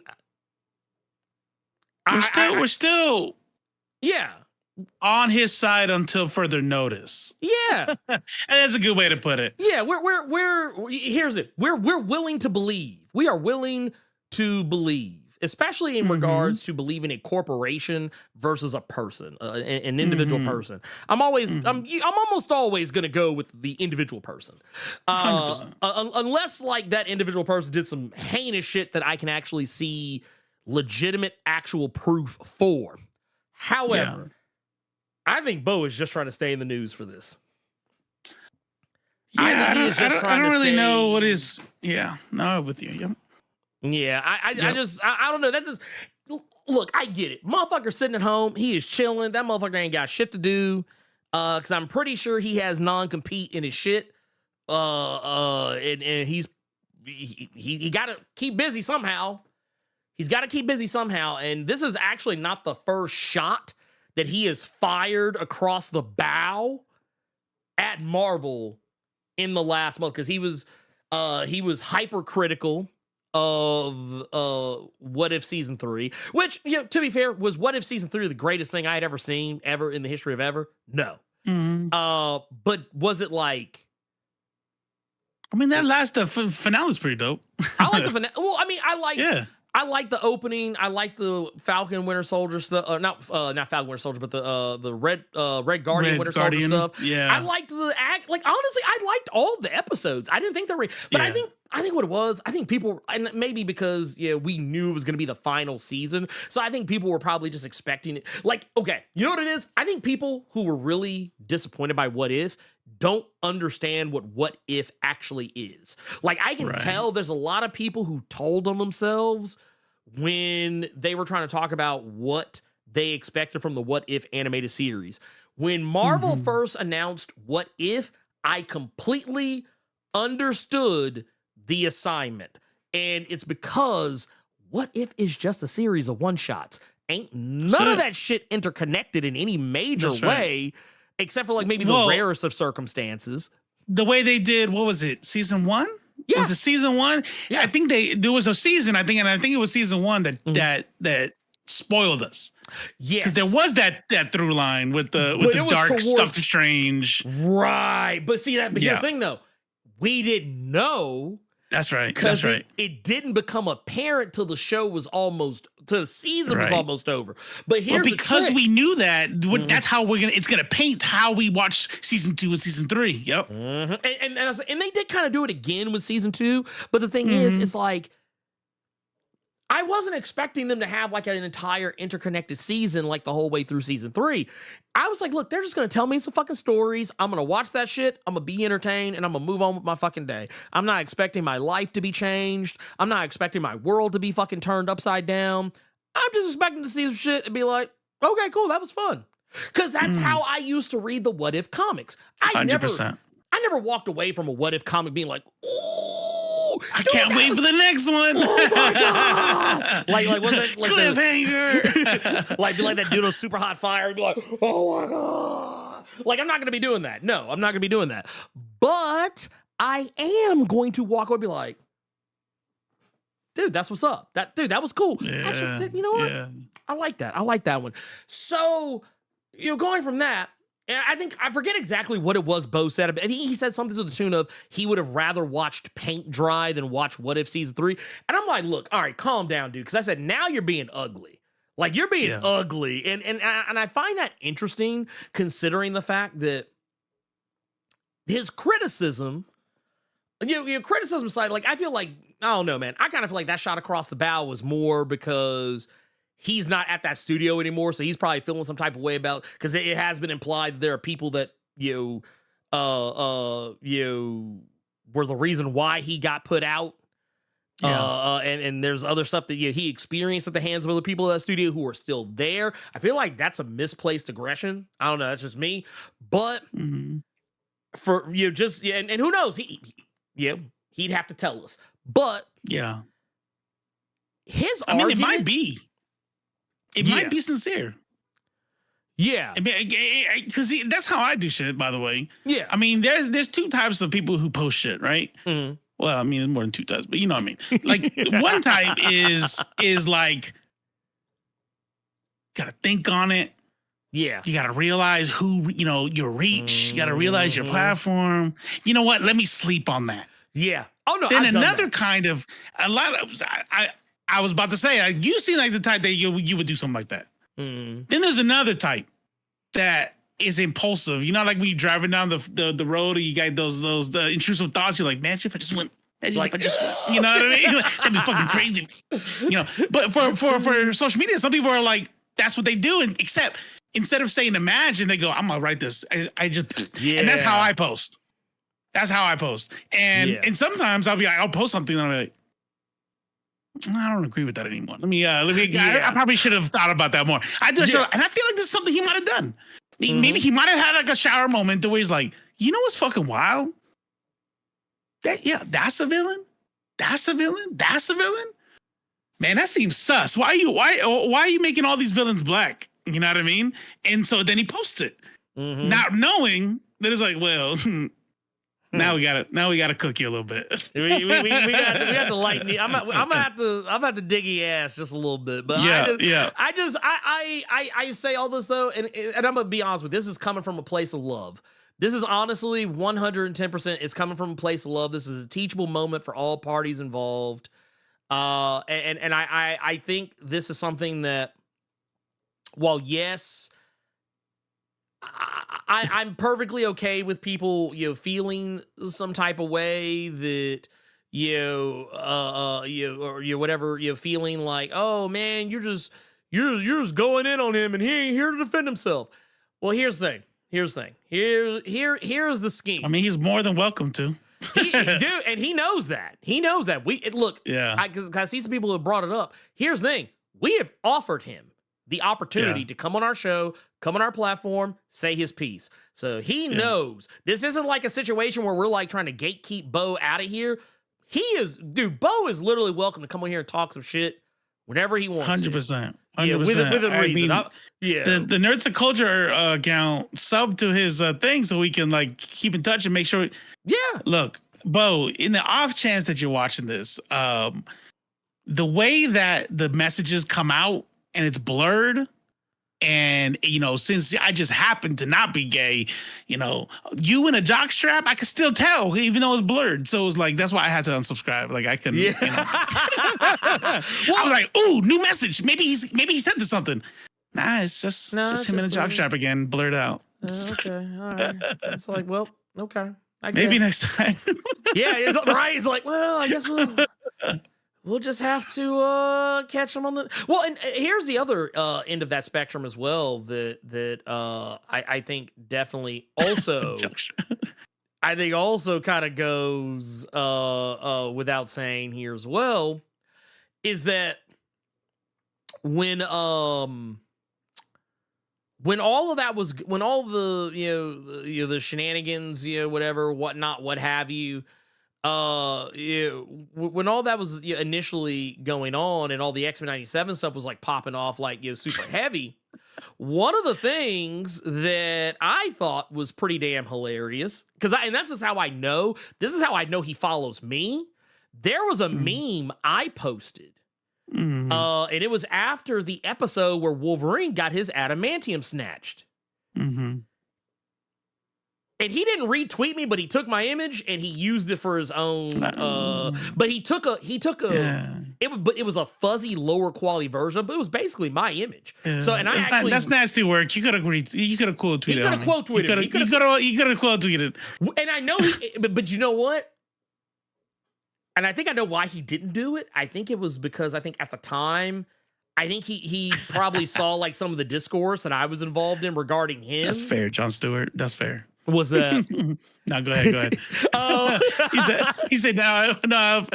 Also, I hear you, Jessica Santana, with past words. I was thinking that too. Like, I was like, man, this would be dope if I was gay. Like being able to like try to keep in touch with Beau and get emails like that. Like that'd be pretty sick. I'm not. So I was just like, can you just tell me if you're gonna make a statement or not?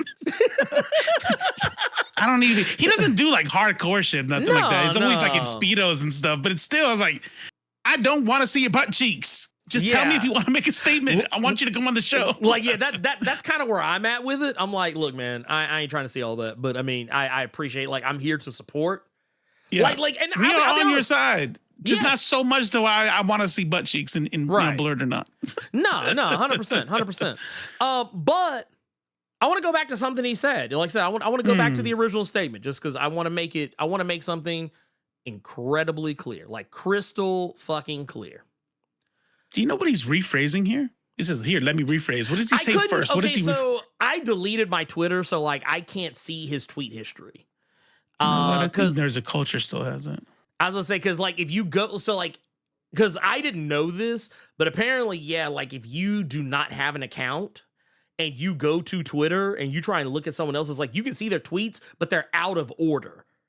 They're all out of order. Like, because I was like, dude, oh shit. I was like, I was like, oh, he must not have tweeted in a while. But I was like, no, he has tweeted because I've seen.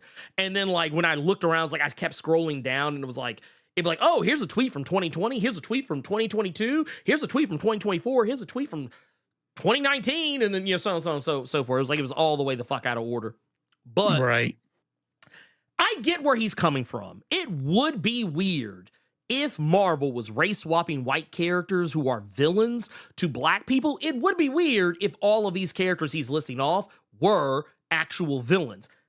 There was multiple versions of Kang, and the main one we saw the most was not a villain. Mordo, not a villain. High Evolutionary, whole ass villain. Electro was a villain, but was also kind of morally ambiguous by the time you get to Spider-Man No Way Home.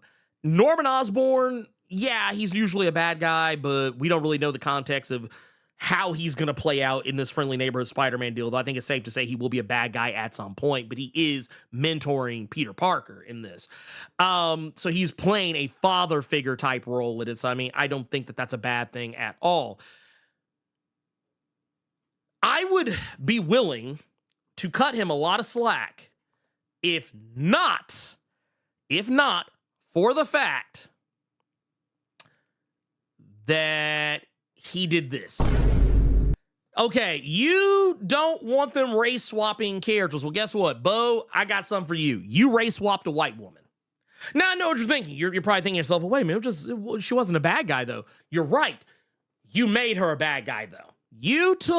This is, for those who don't know, this is, if you remember from X-Men 97, this is Sunspot's mom, Nina DaCosta. Who, okay, you're sitting there thinking like, well, wait a minute, Blerd. You're saying that, he took this white woman and, turned her into a Latina. No, he's giving representation. But no, here's the problem. He actually made her a whole ass, I won't say bad guy, but he basically made her a deplorable person considering the fact that she, a bigot. Yeah, he made her a bigot. He took a white character, turned her brown, and then made her a bigot. So so you want to talk about reading funny? That reads funny. That reads, because, and I'm gonna say why. Because for those who do not know, in the comics, this woman right here, this white woman, that right there, that's Sunspot's mom. Yeah. She's white. She white. That's not the printing. That's like she's supposed to be white. It's his dad who's Afro-Latino. Matter of fact, wait. Here's his dad. Yeah. His dad gives him the deal, and his dad married a white woman. Yeah, his dad is a whole Afro-Latino man. Mm-hmm. Whole ass Afro-Latino man. Mom, whole ass red-headed white woman. And here's the thing that's kind of wild about that. She, in the comics, was actually a better person. Like, she wasn't a perfect mom because, like, the whole deal with her was that, if you go back to the comics, the whole deal was that she was like an archaeologist or something. And so she was always going off on, like, digs and stuff like that. So she was, always kind of like in the wind. She wasn't always around when when a son would need his mom, for Christ. Like, I think that's actually one of the things here. Like, we go back to this image right here. Basically, he's talking about right here. This is from New Mutants number 7. Not long after Robbie, or not, but had debuted. Not long after Roberto had debuted. So you look at this and it's like, okay, so he's out as a mutant. He's with the New Mutants, and he's telling his mom about the fact that he is a mutant. Now this is what all this text is in reference to. And and then going back to this where it's like, she's literally talking about, she's like, hey, I'm sorry, I was yeah, I was on a dig in the middle of nowhere. And he's like, you always are. She's like, I'm an archaeologist. It is work that I love. And he's like, more than me sometimes, I think, or father. Like, she wasn't a bigot so much as she was just an absent-minded mom. But in X-Men 97, she's an absent-minded mom, but also an absent-minded mom who is more than willing to hand her son over to fucking Sentinels. An absent-minded mom who is very quick to say, oh, yeah, you're a mutant. That's cool. I'm accepting of that, but don't talk about it in public. Like, you took this woman who, for the most part, is a largely accepting woman. As a matter of fact, this is something a lot of people don't remember about the old New Mutants comic. She was hanging out with the team. I mean, granted, some of it was because she got captured at a point, but she used to hang out with the team. She would be like kicking it with the rest of the group sometimes before she was killed off. So I'm sorry, but I feel I can't help but feel some type of way when Beau makes the statement that this whole race swapping thing is just so bad. Yeah. He's like, I was reading through his Twitter and and the tweeters, and it's like something my dad would call it. It was, oh, you still on that tweeter shit? Yeah. I don't know how to use this shit. Here, can you just plug that in for me? Yeah. I realized I got lost here. I feel like, oh shit, I'm streaming right now. So apparently he went back. There is no context, by the way. There's no other tweet before it. Okay. Literally starts off here. Let me rephrase, and I scroll back. I don't see anything what he's talking about. I bet he tweeted something and deleted it. I bet he tweeted something and deleted it. Probably, yeah. He one of the things that was brought up. The reason why I was reading that closely is I wanted to see if he brought that up. Mm-hmm. Nobody brought that up, but they did bring up the fact that there's a white voice actor for Sunspot for an Afro-Latin Sunspot, right? Oh, yeah. Apparently that was the studio. The studio wanted that actor, and him and multiple people brought up the fact that he's like, well, it's an Afro-Latin dude. Why would we have a white Brazilian do this? And they said, no, that's the one we want. Well, yeah, because he's the guy in question, to my understanding, like, he's Brazilian, but I mean, he's not like he's white. But he's white. He's a white Brazilian guy. Like for those for those who don't, this is the guy. This is the guy that plays Sunspot. Yeah. I like to say this every so often. I feel like I haven't said it in a while. A lot of people don't realize this. But if you ever hear somebody that looks like this say, I'm not white, I'm Brazilian, or I'm not white, I'm Mexican, you just kick them in the dick or something. Yeah. Because they don't understand race at that point. He's white. Yeah. Oh, 100%. 100%. His life in Brazil is a whole lot different than a black Brazilian or a brown Brazilian. Okay. Yeah. And I'm saying, he does look like Loki. He would make a good Loki. Yeah. Like, look, if old boy ever wants to get out the game,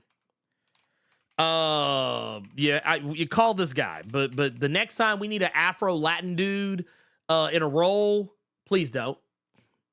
Please don't. Because I want to point something out too, because like I said, that and Sunspot has a really fucked up ass history with that sort of stuff too. Because what was it? Now, I will say this: when they did Days of Future Past, I think it was Days of Future Past where they did this one. I don't remember the name of this actor, but this is the guy they had to play Sunspot in that one. I mean, I'll give him this. At least he got a little bit of textured hair in there. I'm about to say, but that looks like a perm, like a motherfucker. That's a perm, like a sumbitch. But like, that's either a perm or a wig, one of the two. Honestly, I bet that should probably a wig. But then, like when they did the New Mutants movie, they got this guy to play Sunspot, and I was like, bruh, y'all went from this, and I'm gonna do this here. Look, I just want to, bruh. You got the hair. I mean, you got the hair, but I mean, goddamn. Well, you had this. Wait a minute. Look. Yeah. Look at that. Look Look at that. You know what? I think people what's said this? the same thing about him. Who's that actor? I think that actor's Hispanic. No, he is. The guy that played him in New Mutants? Yeah, he is. He is. He is. I think, I'm almost positive he is 100% Hispanic. But the thing is, you pick, well, because they did the same thing with Dr. Reyes. They got Alice Braga. He's Brazilian. He's Brazilian. Yeah. Okay. So they did the same exact thing. He's white. Yeah, they did the same exact thing for him that they did for the voice actor, and that is colorism. That's the same type of 100%, shit. 100%. You know what I mean? 100%. Because Alice Braga played Dr. Cecilia Reyes in the New Mutants movie. But the thing is, Dr. Cecilia Reyes is Puerto Rican. And more specifically, like, obvious, you're kind of like you and I were talking before about your brother. How your brother is like y'all both Puerto Rican, but I mean, like, yeah, he is very he has the textured hair, and he does the cornrows. Yeah. That's what Dr. Reyes is supposed to be. Like, she's supposed to be like a Puerto Rican woman who is Afro-Latina like a motherfucker, but they literally got the whitest Hispanic woman they could find. They got the Queen of the South to come in and play Dr. Cecilia Reyes, a whole brown woman. But yeah, damn, yeah. I saw her in the comics, and she was in New Mutants. Mm-hmm. Dude, damn, that's wild. See, they're always doing that shit dirty. Dude, like, and here's the thing. I remember so many people, and that was the thing I thought was kind of fucked up, is that everybody was so mad. Everybody was so mad about Sunspot that a lot of people didn't even catch. Here, I want to pull this up. Right here, boom. This is, and don't get me wrong, I got no beef. I got no beef with Alice Braga. I actually like her as an actress, but no, she was not the right pick. Like, not when this. And she's Brazilian. Yeah. So it's like, it makes you wonder. Like, look at this, y'all. Like, look, y'all see this here? I don't want to. Yeah. I just want to, kind of. They chose a white Brazilian to play a black Puerto Rican. That's dope. Ain't that about a bitch? that's dope. Ain't that about a bitch? Also, yeah, they did make Magic. They made Magic a whole bigot. They had her out here like making all kind of fucked up ass little racist comments. Look, her name wasn't Magic. Her name was MAGA. That was her name. Her name was just MAGA. MAGA? Yeah, her name was MAGA. Magic. That's what it was. I was like, bruh. I remember and here's the fucked up part, is that she actually was good. Yeah, no, she was perfect for that. She was the only They didn't have to write her like that. Right. I was like, when it came to like her attitude, I was like, perfect. But that racist shit, I was like, bruh, y'all could have like, this was the fucked up part. The only time that the actor who was playing Robbie, the only time he actually looked like here, let me do this real quick. Let me do it like this. There it is. The only time this motherfucker was like actively a like a dark-skinned version of himself is when he turned the power on. Mm-hmm. Like that was when they made him black. I was like, yeah, when he was on fire. When he was on fire, I was like, man, y'all. I was like, dude, y'all ain't shit. Y'all really beat me to it. I almost said that shit. I was like, well, I mean, that does check for Russians. That's racist ass people. So maybe they wanted to get realistic with that. I don't know. You know what? Honestly, but the thing is, it wasn't realistic to the character because Magic's not okay. Like Yeah, that. fair. Yeah, Russian, sure. Okay, yeah, I'll give you that. But like when it comes to the character, that's not who Magic is as a person. So the fact, and then on top of that, you had her picking on the one indigenous person on the team. Because she wasn't fucking with Berto like that. She wasn't fucking with Berto like that, but she was going in on the one indigenous person on the team. I was like, nah, man. I was like, I don't like that. That ain't a good look. That ain't a good look at all, Pip. Not at all. And here's the thing. It's not just because here, I'm going to show y'all this doesn't have anything to do with the thing we were talking about, but I got to share it because, look, man, it goes without saying, and I want to bring this up right here too, just because I want to hyper focus on this just for a moment. Give me this. This is this man's motherfucking dad, okay? Mm-hmm.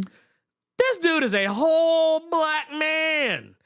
Look, he got the bell pepper nose, got the thick lips. Look, he got the textured hair. Look at this shit right here. Look at this. Look at that shit. Look at that shit. Look at this. Look at this. Look at him. Look at him. Mm-hmm, mm-hmm. Look at this shit. Also, look at this shit right here. This motherfucker about to drop the dopest mixtape of 1984. I don't know. Like, just like really what is happening there though. This is when he had joined the Hellfire Club, but okay. But yeah, but here's the thing though. I want to point out something. You see a whole black man right here. Mm-hmm. Why Marvel do him like this? Why they give him the widow's peak? The widow's peak and gray skin. What is it? Tombstone? Right? I was like, bro, what is this? wait. At least they thought. At least they thought he was cosplay. Why does motherfucker pull up like he about to play shirts versus blouses? Yeah. Game blouses. How about you and your team face me in the revolution? Do you guys want some pancakes? Oh, hey, I think we have. I think we have time if you want to. While you pull up the super chats, Yeah. I think we're good. If you all want to, we're gonna go ahead and start. We're gonna put on the what you call them, the call-ins. We haven't done them in a while, so if you are in the Discord, yes, sir. Look on the left-hand side. Look all the way down at the bottom. You'll see a voice chat called The Waiting Room. Go ahead and give inside the waiting room. And if you're not in the Discord, you probably should correct that. And you should see the link pop up here in a second. Yeah. And join the Discord. And then scroll to the bottom and go inside the waiting room. And just keep it short. Ask a question, make a statement, and then get the fuck out. Like expeditiously. Well, first, let's do this. We got a couple from Wraith X7 says with the 5 says, anyone who thinks Norman was coded black are as delusional as Lord Jamar who thinks the earth is flat. Here's the thing. I'm not saying he's coded black. Joking, but I appreciate the $5. I mean, yeah, it is what it is. But I will say this. Ain't no white people got waves. Anyway, also, Race X7 with the... Ain't no white people got waves. So guess what? Whoever made Norman Osborn is also fucking delusional. Anyway, also with the 5 says, Shweddle Ajiver should have been cast play Dr. Voodoo instead of Mordo. True, but guess what? They didn't do that shit. So, oh well. So, yeah, we could talk about coulda, woulda, shouldas, but I mean, at the end of the day, is what it is. You know, they put Dr. Voodoo's brother in there. His brother was in Doctor Strange. Nobody knows that though, because they don't ever say his name. We also got Move Flowable. Ooh, with the $20 Canadian says the artist. Who those from Streamlabs. Ooh, wait a minute. What? From Streamlabs. I remember that one. Was it? No. No. This is Is you? Oh, okay. Yeah, My bad. I'm trying to figure out how to read this. This is the artist who is. Oh yeah, he said it was a typo, Conley. And I can. Oh, so he's also worked on X-Men '97. Yeah, I don't follow, but I will say this: I believe you. Let's see. The artist who did something, he works on X-Men '97. Let me see. Oh, got you. I know he's talking about. Yeah, Chase Conley. Yeah, he's a artist and he did some direction, I believe, and some writing for the show. But I am familiar with Chase Conley. I just wasn't sure what the context was. But that said, personally, in regards to the whole just the Beau of it all, I think Beau is in a glass house on this one. He is a glass house. I would not throw any stones if I were him in regards to the race swapping of characters from white to black and making them bad guys. Because as far as I'm concerned, he went well and out of his way to race swap Birdo's mama just to make her a bigot. Yeah. That would be Now, like I will. Yeah. Go ahead. You will. No, That'll be shoot, like shoot. what? So the one thing that I will say, I want to just add is to say, I find myself talking about this a lot on Love Face, where we start talking about like people on the left. And then how like they could be like damaging to the cause, or they could be annoying and woke scolds. But I will take annoying and woke scolds a million years over mass shooting of a black church because I'm a white supremacist, right? 100%. Like there's not a real equivalency there. So one thing I do want to put into perspective though is whether we disagree or not, and we do, it's still coming from the perspective of why do you have to make so many villains black? And the only reason why I'm bringing this up is be careful not to find yourself accidentally agreeing with white supremacists on social media who are also going to be like, arguing with him and bringing up race swapping and yada, yada, yada. I'm like, he's not saying there's a problem with race swapping. He's saying there's a problem with why are you making so many villains? You know what I'm saying? So no, they're not. And there's a lot of things wrong with Disney, but making villains black is not one of them. No. However, there's worse things out there. There's worse things out there. I was about to say pick. It's you know what? And it's kind of always been my beef.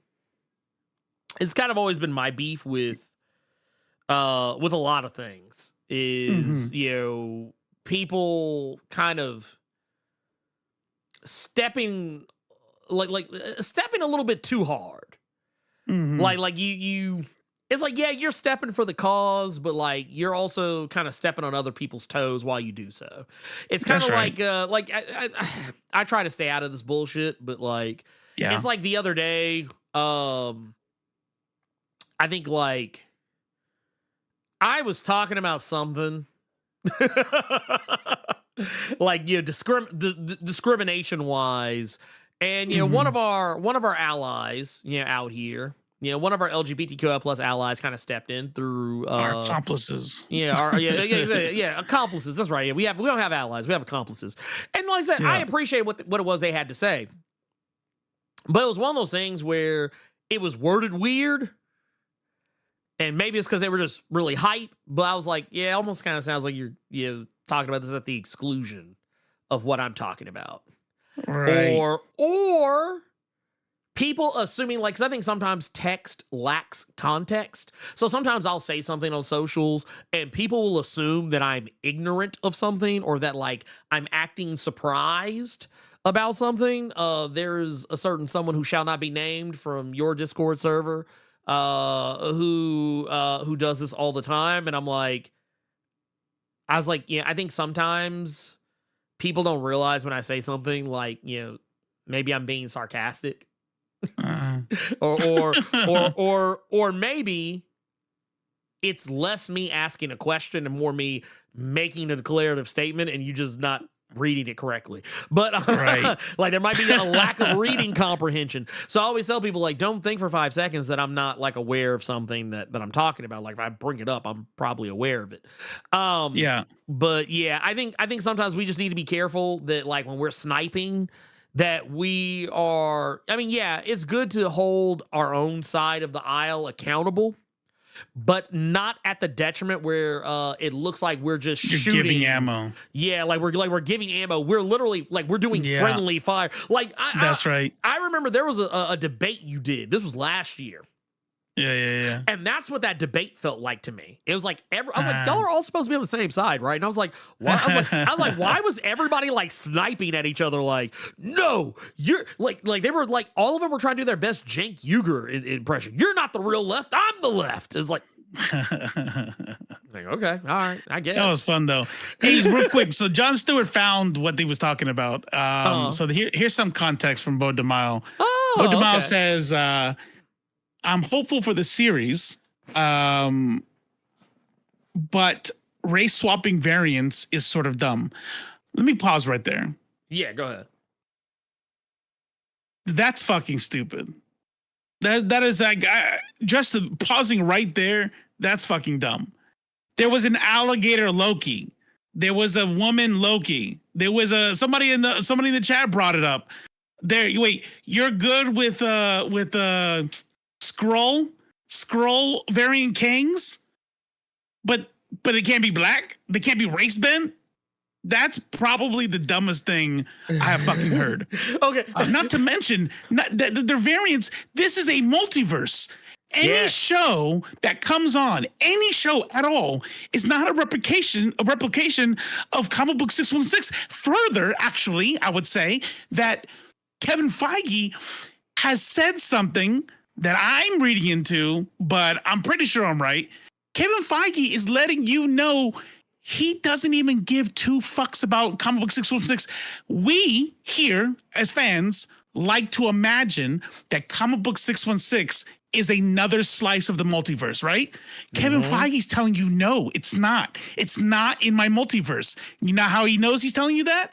By calling his 616 and saying, I don't give a fuck about that. That is not neither here nor there. So if I'm going to have, it's not going to have anything to do with the main comics. And two, it's another multiverse. Why wouldn't it be? Why can't it be? And it's just stupid. Okay, sorry. Continuing on. What if Jubilee was the Silver Surfer? Yeah, what if? That's a pretty good what if episode. Why can't Jubilee be the Silver Surfer? But that is completely different than race swapping, because Jubilee is a different character than the Silver Surfer. You would have to change everything about the Silver Surfer. That's stupid. That's not the same thing. Also, a little weird telling that they're okay. It's a little weird in telling that they're okay with race swapping black people for bad guys, but never for heroes. Which I knew that was the core right there. Okay, that was the core of what he was saying. But is that true though? I mean, we have a Black Captain America now. Black Captain America, Samuel Jackson. Yeah. Which I know is from Ultimate yada yada yada, and he's black now, but still he was race swapped. Also, Zoe Saldana played a green woman. Facts. They did choose an Afro-Latina for an alien that you know damn well is coded as white. Yeah, in the comics. Mm-hmm. She was basically black. Space Conan. Yeah, yep. Heimdall's black. Yep, Heimdall's black. That's good. Yeah, I think even with context, he's actually, I'm gonna be honest. I hope he doesn't watch this because he's cool. He's cool. You know what I mean? Yeah, he's cool. But that with context is worse. Yes. With context is worse. It's like at first I thought, okay, well, I mean, maybe it's impulsive. He's just looking out. But you started off talking about race swapping variants is dumb. Show me the tweet that said that an alligator Loki was dumb. Like, come on, Wait. Also, I just realized something. Deck It Out just pointed something out. Oh yeah, Valkyrie. Bingo. Another one. Yeah. Valkyrie, right there. Also, can I just want to say, look, Beau, I love you to death. You my man, 100 grand, but look, this comes from a place of love. This is a sick Negro. Look, I'm sorry. You got to learn to love yourself, man. You got to learn to love yourself. I'm sorry, but I feel like I find myself saying that a lot lately this week. Gregory D, that's a good. I'm gonna drop a grenade that we are not going to get into on this show. But here's a grenade for you. Here's something to chew on next time. Next time you have MJ is another good one. MJ, even though technically it's not Mary Jane, whatever. Yeah, but they did. We know what they did. Yeah, we knew what they were going for. We knew what they were going for. Here's a grenade for y'all to chew on. Real quick. I just want to throw this out here. Ned is Asian, and he's white Ned in the deal. Asian. He's white as fucking. In the comics. He's just wrong. He's wrong all the way around. Yeah. He's wrong all the way around. Yeah, all the way around. All the way around. But here's a grenade for you to chew on next time at the family dinner. If a light-skinned black person makes themselves darker for a role, is that still blackface? Ooh. Damn. Again, like I said, we're not gonna chew on that here, but hey, I don't know. I mean, not everything is black and white. I'm just saying, man. I'm just saying, bro. I'm just saying, dude. No, you were cooking right there. No, you were 100%. It is complicated. It is complicated. Yeah. Well, I mean, but I am also of the belief that, well, if y'all had to darken this motherfucker up, why didn't you just hire a dark skinned actress? Facts, 100%. But Afro Boy, he did not. Yeah. He didn't just do blackface like Tropic Thunder, right? No. This motherfucker did minstrel, black paint with red lips. That's different. Yes, yeah, exactly. Ooby do. Yeah. Ooby Dooby Doo just said too. Full blown minstrel. Yeah. Technically, Elias Waters brought us up. Namor. I mean, technically he was a villain. But he's like a in between. He's doing it for his people. Yeah. So he's not even really the bad guy. But I mean, and not only that, most if not all of the Talokans, most of them were Latin. Most of them were some kind of Latin persuasion, like with Puerto Rican. You talking about like the real life actors? Yeah, the actors. Yeah, gotcha. So I mean, you can't even. Yeah, man, I'm not gonna lie. His argument does not hold any water whatsoever. Honestly, it does not hold any water whatsoever. Like, I'm not gonna lie, man, Beau. You might want to delete that. That's a swing and a miss. Yeah, and you go through if you ever get curious about Twitter. So every now and then I do, and it just reminds me I'm so happy we're not on there anymore. Right. But the Nerds of Culture account is still like technically up, even though it's like I've made it private and I put out the message saying we're not on there anymore. But it's still my access to, it's my peek into the Twitter world sometimes. And I'm telling you, that's he died on that hill. He was holding two M60s on that hill, just he would not give up. He's like, all right, man. Like, no. Apparently this is very important to you, but you're wrong. So, I mean, I hate to see it. Like I said, I hate to see it, man. Because you know what I feel like? I feel like what's happening is, I don't know, and I could be wrong. And I think people overuse this statement a lot, especially as of late. But man, I feel like I feel a pivot. I feel a pivot. Because we got. Wait. What do you mean? No, I mean just like because remember he went on that right wing podcast. Oh, don't say that. Yeah, don't he say did. that. He did a ways back, and I remember they were glazing him up because he was because basically because of the success, when he, because it was after he got fired, and even though they were clowning him before, and you talk, X-Men 97 is gonna be trash, this, that, and the other, but when he got fired, and they could use that against Disney, so they could kind of feed that anti-Disney content train. They brought him on and they glazed him up, and he was quite happy to be there. Why would he not do that though? I don't know. Why would he do that? That's wild. I don't know, man. But he won't come here. Beau, dude, I'm not gonna lie, man. Look, don't make me play it again, Beau. This is a sick Negro. I'm sorry, man. You got to look. I'm not gonna lie, man. I actually take that kind of personally because I want to go back and hold on, wait. I want to look at something real quick. I can't believe it. It's kind of like what we were talking about with what's spawning these sort of tweets, chat, that he's so hurt. You know what it's like? It's like a spurned ex-husband who won't ever say nothing nice about the ex-wife. The ex-wife get a new job, she probably slept with somebody to get it. Like, oh, the ex-wife, this and this and that. Like, you know, they just hurt. So he's hurt. So, you know, probably maybe for good reason. Like I said, we're gonna be on his side. You know, we're not gonna choose fucking $1 billion corporation Disney over him. You know what I mean? Fuck no. Especially since the decisions they've been making now, indirectly kind of have been proving our point.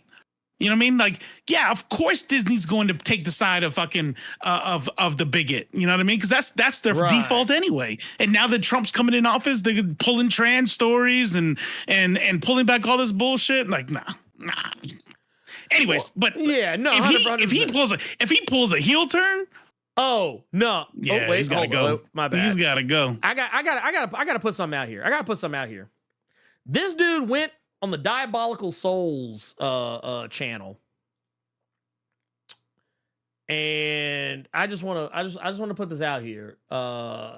Just to reiterate.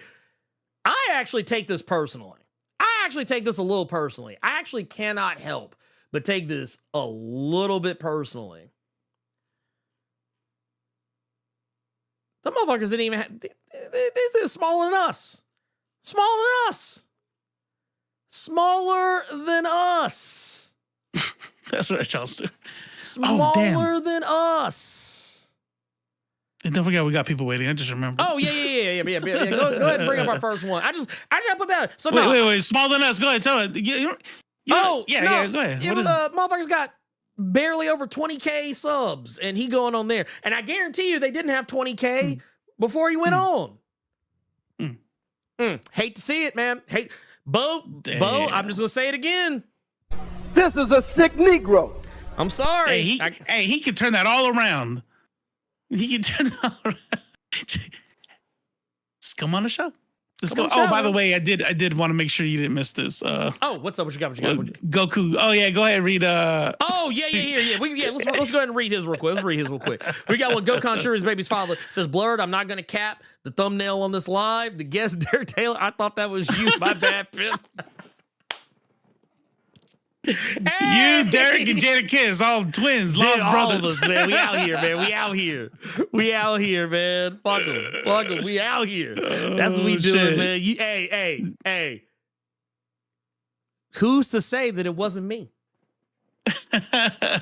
We ain't never seen him in the same room at the same time. I'm just saying, man. Just saying.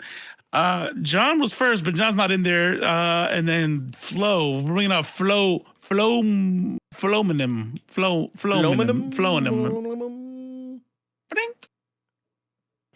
Flominum, you are. Make sure you mute your Shiza. What's going on? Y'all hear me? Yes, sir. Fantastic. Okay, so first thing I need to do is clarify that super chat about the fan art about Chase Conley. That was me. Okay. Yeah. It had to do with the wave fan art of like Norman Osborn. That was Chase Conley. That had to give that full context. Got you. Got it, man. I'm telling you didn't even get close. Bruh, did you hit enter by accident or something? I typed it in too fast. It's like my first ever super chat. So I was just like, okay, when you like realize, I'm like, oh no. That's what's up. We appreciate the super chat anyway. Yeah, I'm about to say I can't even hate on that. So look, it was all love as far as I'm concerned. All right, homie. What you got something else? else?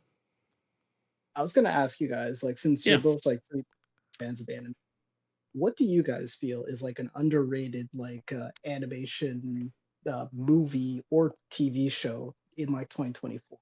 Me, it would be Gentry Chow versus the Underworld. I just like watched it like a couple weeks ago, and I was like, damn, I was missing out on this heat.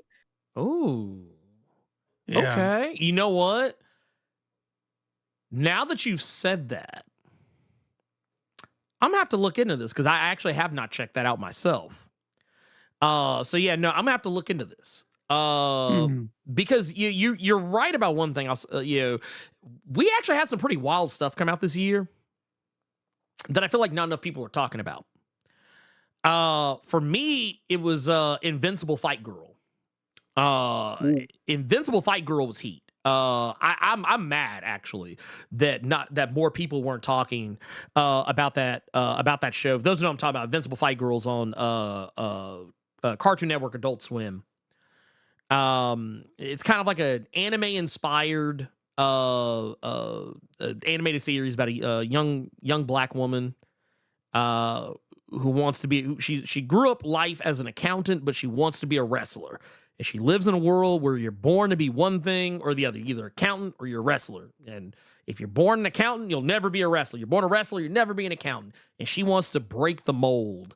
And it's so good. It's really good. Actually, I think the first episode is free to watch on YouTube.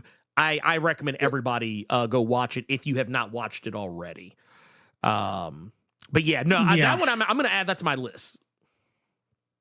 So for me, I'm not gonna really be able to answer your question because the way I watch anime is what are the highest rated animes, and then I watch that, right? So I watch the mainstream shit. However, I will say this much: I have talked to a disturbingly large amount of people who watch anime that will not or have not watched Studio Ghibli movies. And because it's not my thing, or it's not actually, they only like certain types. And I'm like, oh, I haven't really seen that. That's not the kind of anime I like. If you watch Grave of the Fireflies and you don't cry at the end, or at least like feel that little that twinge, like that shit is, this shit is pretty dope. So it's good. It's damn good. I know that's why I say I'm not answering your question. Like, obviously highly rated, and most people have seen it and liked them. I'm not saying, but if you just happen to be one of those types that haven't given Studio Ghibli a chance, make sure to fix that.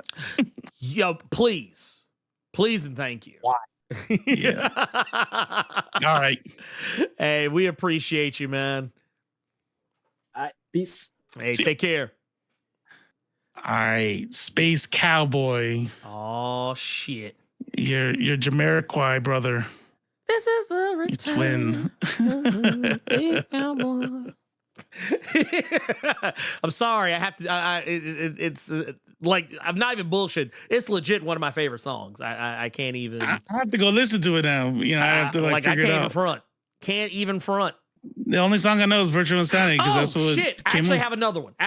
If you want to keep it you want to keep it 100% anime, there is another anime that I feel I'm actually kind of sad more people aren't talking about, and that's Go Go Loser Ranger. Go Go Loser Ranger was really good, and I'm sad because it hits all of my buttons. The kaiju stuff, right? Tokusatsu. No, I'm thinking kaiju number 8. That was kaiju number 8, but that also sang. Yeah. But that one got more fanfare. That's right. Go Go Loser Ranger was the one that was like, it was like Super Sentai and all the. I love it. I will say this: the anime moves really fast. Like I will almost say I kind of prefer the manga just because there's more storytelling. But the anime is good. Like, it's just that they don't waste any time like lingering on shit. It's like, okay, boom, boom, boom, boom, boom, boom, boom. Get in, get the fuck out. That's what they do. So it's gonna be rough for me because I'm on my phone most of the time. So I'll be looking down and going, wait, it's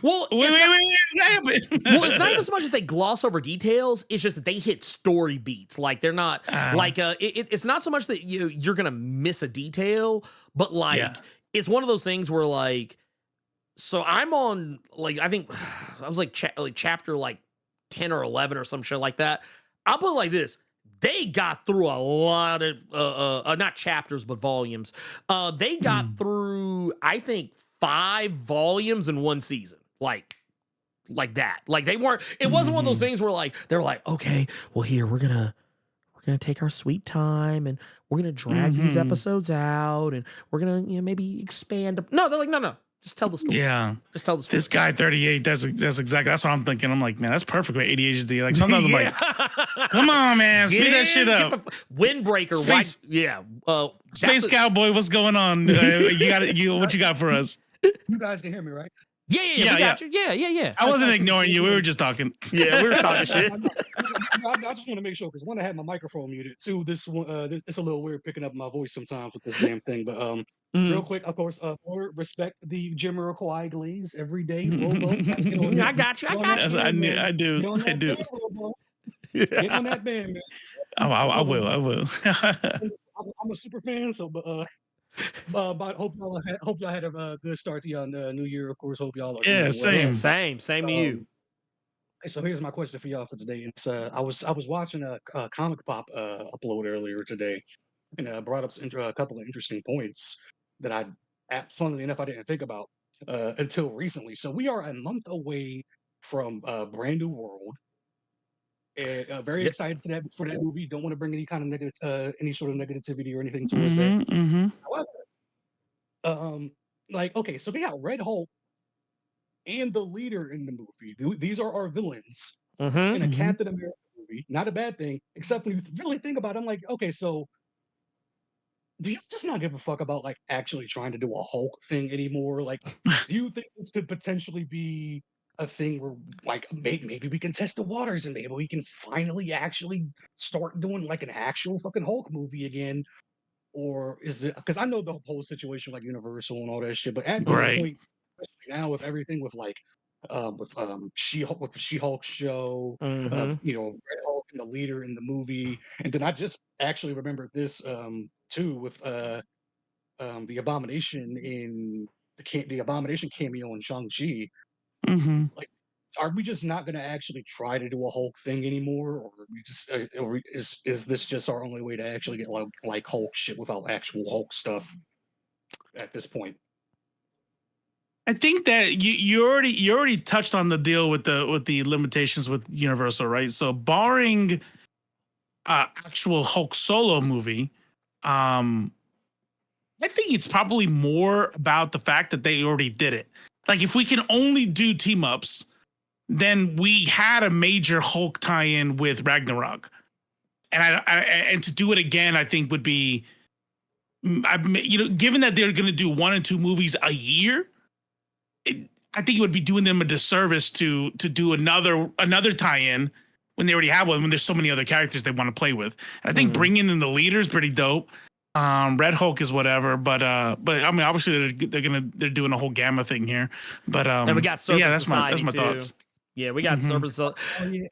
I think honestly, I just based on some things, I can't say whether any of these things are true or not. I like I said, this is me reciting something I heard in a rumor. But to my understanding,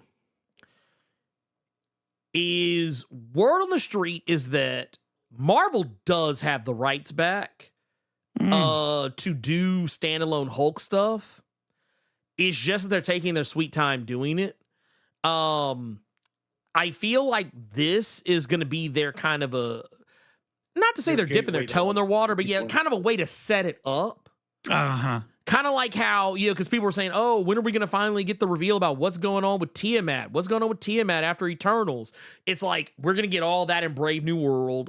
That's going to be something that gets addressed there. I feel like Brave New World is the movie that is, because that was the two things that Kevin Feige talked about with what the current phase of Marvel is.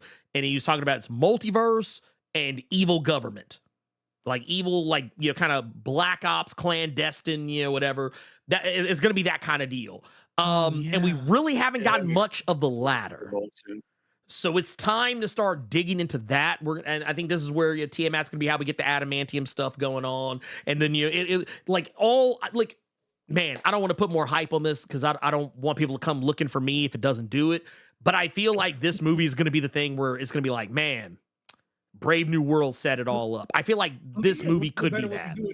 Captain America with like the new Captain America fucking movie, right? What better movie not, or better time to not start that stuff up? I only asked though because it's just like I thought about it. I'm like, yeah, like Hulk's a pretty weird character nowadays. He's not as popular as he used to be early aughts. Like 90s and all stuff. Oh yeah, and it's just Immortal Hulk was definitely a help in bringing that back. Yeah, I'm definitely ready to get over Banner Hulk. I'm done. All right, we're done with that. It's getting old. Give me World Breaker. Can we get to World Breaker? Exactly, because it's like we've had all this time to like really get our Hulk stuff in, and it's just I'm just sitting here like we have all these like cameos from the other stuff, not to mention the whole like the air quotes World Hulk. In World War Hulk or Planet Hulk, or not World War Hulk, but Planet Hulk. I can't talk implications. Yeah. And I was pissed when I saw that because they burned it. We're not going to even get a Planet Hulk series because they burned it. But I'm just gonna use like hype and big Hulk stories for like a fucking joke. Right. Yeah. All right, man. Well, I appreciate it. We appreciate you, pimp. Of course, y'all. Y'all have a good night. And also a quick PSA for all y'all, because unfortunately I did this week that my local shop is closing up by the end of this month. So please, people, support your local comic shops. Please. Yeah, wait. Say it again for the people in the back. For all y'all still have a shop available for you for yourself within your vicinity that you can travel to. You want to get your books, support your local comic shop. 100%. There you go. 110 million %. Mm-hmm. All Man, right, thank you for that. All right. What else we so got? my YouTube's doing that weird thing where not my YouTube, my Discord, where I can only see the first letter. But here's Y ... Oh, is it doing like the streamer mode thing? Yeah, but it does it for some and not for others. I don't know what the So weird. But Y ... Y'all Hey, you scared the crap out of me again. Yasuke. What's going on, guys? Jesus What's Christ. up? What's I going know on it's with been you? a minute. I know it's been a minute, but like I don't know if I'm ever gonna get used to that, honestly. Yeah, I'm good, man. How y'all doing? Happy New Year to you guys. Happy New Year to Happy you guys. New Year. Happy Same New to Year. you. Straight. Yeah, we're Thank you, good, man. man. We're good. How you doing? Well, I'm good, man. I know it's been a while. I like my folks and I we bought my folks bought a house, so we all moved out of our house and internet was trash. We got that fixed. That's why I haven't been on here in a while. So Oh, Yeah. dude. No, I'm gonna be honest with you, man. Glad to have you back. I can't. yeah, appreciate you. Good to be back. I can't get jiggy with bad internet. That's an easy way to have an unhappy Blur without fear. Man. No, T-Mobile was ass. My dad was so frustrated. We switched the cable back. He switched back to cable internet, even though it's expensive. He's like, it's worth it. I don't care. I'm done with it. Dude, me and my wife were like toying with the idea of like maybe Spain or Panama. And every time I'm looking, there's two things I look up: how home prices, like rent, of course, and internet quality. I'm like, look, I'm not moving to some place with some like bum ass shit. No way. Yeah, you don't want you doing nerds of culture while you're like stuttering and being all all pixelated and shit. Yeah, see, he moved to Panama, but yeah. Can't do it like that, pimp. Yeah, but real quick, because I know y'all are worried about time, and obviously because I've been gone, and y'all hate the fact that I keep going on here for long periods of time. When you said get the fuck out, that felt so targeted. I was like, bro, why are you talking about me like that, bro? I thought we were boys. That was Robo. No, oh yeah. Well, okay. Well, first things first, Ernie. When you were talking about the whole race bending thing, when you said like, oh, Zoe Saldana, like she played a green person, I almost laughed for a second. I thought you were about to say, oh, Zoe Saldana almost tried playing Nina Simone that one time she did. If you remember that. Yeah. Which, man, you know the sad part about that is I remember when she did that, I was like, man. I was like, this ain't gonna go well. Nah, not at all. Not at all. Like, this man, ain't gonna hit. This ain't gonna be the move y'all think it is. This ain't gonna be the move y'all think it is. My jaw dropped to the floor when I found out. I didn't watch it, but I was like, wow, they actually approved. They gave her a prosthetic nose. Yeah. Prosthetic nose, and it was like a very bad like makeup job. Did it look like Nina Simone's nose at least? No, not even close. Nope. All right, I'm ready getting like I'm getting cringy just thinking about this. Okay, next topic. Luke, you mentioned while you're talking about the race bending thing, did y'all mention Xochitl Gomez and playing America Chavez? Because that's also an example of like race bending that I'm just like, because like America Chavez is like, from what I remember, is like in the comics, she's Dominican, she's Afro Latina. Right. Well, she's an Italian who was raised in the DR. I want to say DR. Oh, okay. Yeah. Okay. Cause they did this thing where they got.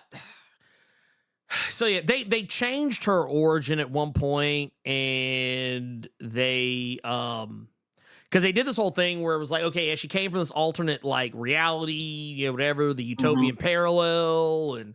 Yeah. So technically it was a whole other reality, but then they undid that and made it where she actually comes from so the whole utopian parallel was like some weird thing that she had in her head to deal with the past trauma of witnessing the death of her two mothers. And her mothers were two whole ass once again, this is a retcon, but like her mothers were two whole ass, to my understanding, Latina women. I think one of them might have been Afro Latina. Yeah, they were. And so look, that's another weird one for me. That's another because largely the wiki says Latin American, so yeah. Well, it's the way she's depicted in the comics that's weird, because the way she's drawn is almost kind of more like a more like kind of a light skinned Latina type of vibe, like she's not. I feel like it really depends on. It's kind of like a sunspot. Yeah, it's a she's darker sometimes. Yeah. Right. It's a sunspot situation where like sometimes the sunspot's black as the ace of spade, and then sometimes that motherfucker is light bright 2 shades from white. So it just it just depends on who gives a shit to color the character the correct color. So that's one of the reasons why, like, when they did the whole thing with Xochitl, I was just like, whatever, man. We'll just. Wait, what was wrong? Are we saying Xochitl is too white?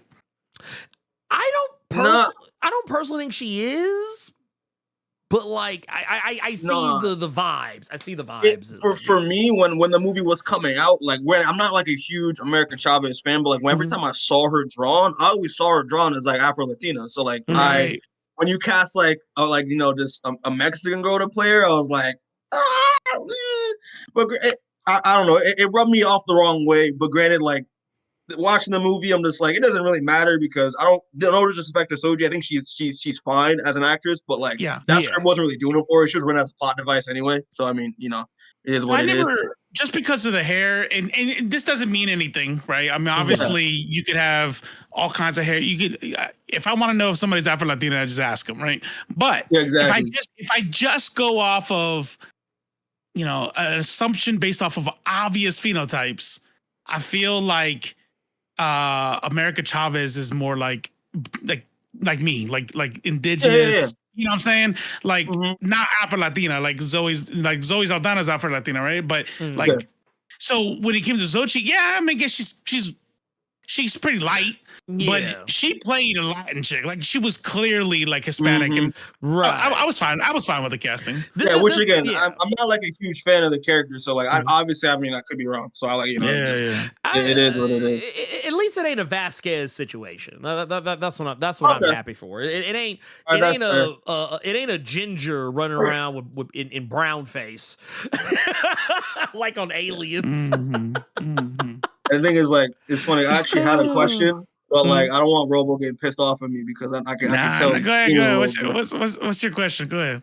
Okay, so last night I was watching Furiosa for the first time, which I thought was a really good movie, and I loved it so much. I watched Fury Road right after, because I love Fury Road. I just need an excuse to watch Fury Road. But after I was thinking while I was watching, I was talking to a friend about it, and I was like, like, because obviously Furiosa didn't do well, and like that's kind of gonna hinder that Mad Max property going forward in terms of like the next one coming out. So I was like, why don't you just do a comic? Like, that'd be kind of cool if we just did a comic. So my question is there any like, movies or TV shows that like, that you love, that you would like to see continue like as like a comic, if you had the opportunity to write it, or be like, hey, like do this as a comic, or this as a comic? That'd be cool. Yeah, actually. Yeah. Actually, yes. So what I would do, and I can actually tie this back to earlier in the show. Okay. I talked earlier about the boy Avery Brooks. Old boy Avery Brooks. You say a Hawk comic book. Man, you already know. A Man Called Hawk. You already know. A Man Called That would be dope, Hawk. right? He was a bad motherfucker. Dude, like a black Punisher. I mean, well, it was kind of like the whole thing with him was that he was like he was like an investigator, like a fixer. So like Okay. you would I always tell people all the time, not the best part about him above and beyond like most things was the fact that motherfucker had a big ass gun too. Like motherfucker didn't play. Okay. Like dude was out here. Dude came out here. He kept the magnum on deck and he was always socially conscious and always ready like motherfucker hit him with a car and he'd be the type of cat that would hit the ground, roll, and then turn just right so he could start laying into you. You driving full speed at his ass, and he laid on the ground and just sniping you with the goddamn hand cannon. The dude was a bad motherfucker. He was a bad motherfucker. Yeah, I know. So yeah, I would love to do like something kind of in the vein of like the Human Target. Like what Tom King did with the Human Target. I would love to see something like that where maybe he could tell a story. Like I think it could be fun. I think it'd be fun. Maybe put people on to something that they didn't know about. Okay. Robo, what about you, bro? What you thinking? Man, I don't really. Everything I think, I'm like, well, that would be dope. But I don't think got that as a comic. Yeah, but what about? Nah, they did that as a comic too. You know what would be kind of dope? I want to know what happened after Fight Club, and then. But as a comic series, that would be dope. Oh, they did that. Did they? Did that. Yeah. Dark Horse did that. Yeah. Oh, wow. They got shit. They got Chuck Palahniuk, who was the writer of the book. Yeah, they didn't really. They honestly didn't give a shit. But yeah, no, they got Chuck Palahniuk, who did the book, to do Fight Club 2 and 3. Oh, no shit. That's actually a thing. Now I gotta fucking look it up. I know about it because I'm trying to do that on my podcast eventually at some point. It's one of the books I want to do. Okay. But yeah. No, check it out. They're interesting. they're interesting. Okay. I mean, for me, besides Mad Max, I mean, I've been low key like writing a sequel for the Unbreakable trilogy ever since like Glass ended. Nice. Man, so, hey, yeah, just make it better than Glass, and you good. No, because again, no, for real. Because like Unbreakable's like my favorite movie of all time. I love Unbreakable a lot, and I love Split. And I thought Glass was good, but the ending wasn't as the ending. It didn't stick the landing. So I've been doing it for fun. Like I'm just doing it for fun. So maybe I'll share it eventually. Maybe one. That's dope. All right, man. We got some more folks. Yeah, here, you got more motherfuckers in the chat. I gotta eat food. Look, Look, hey.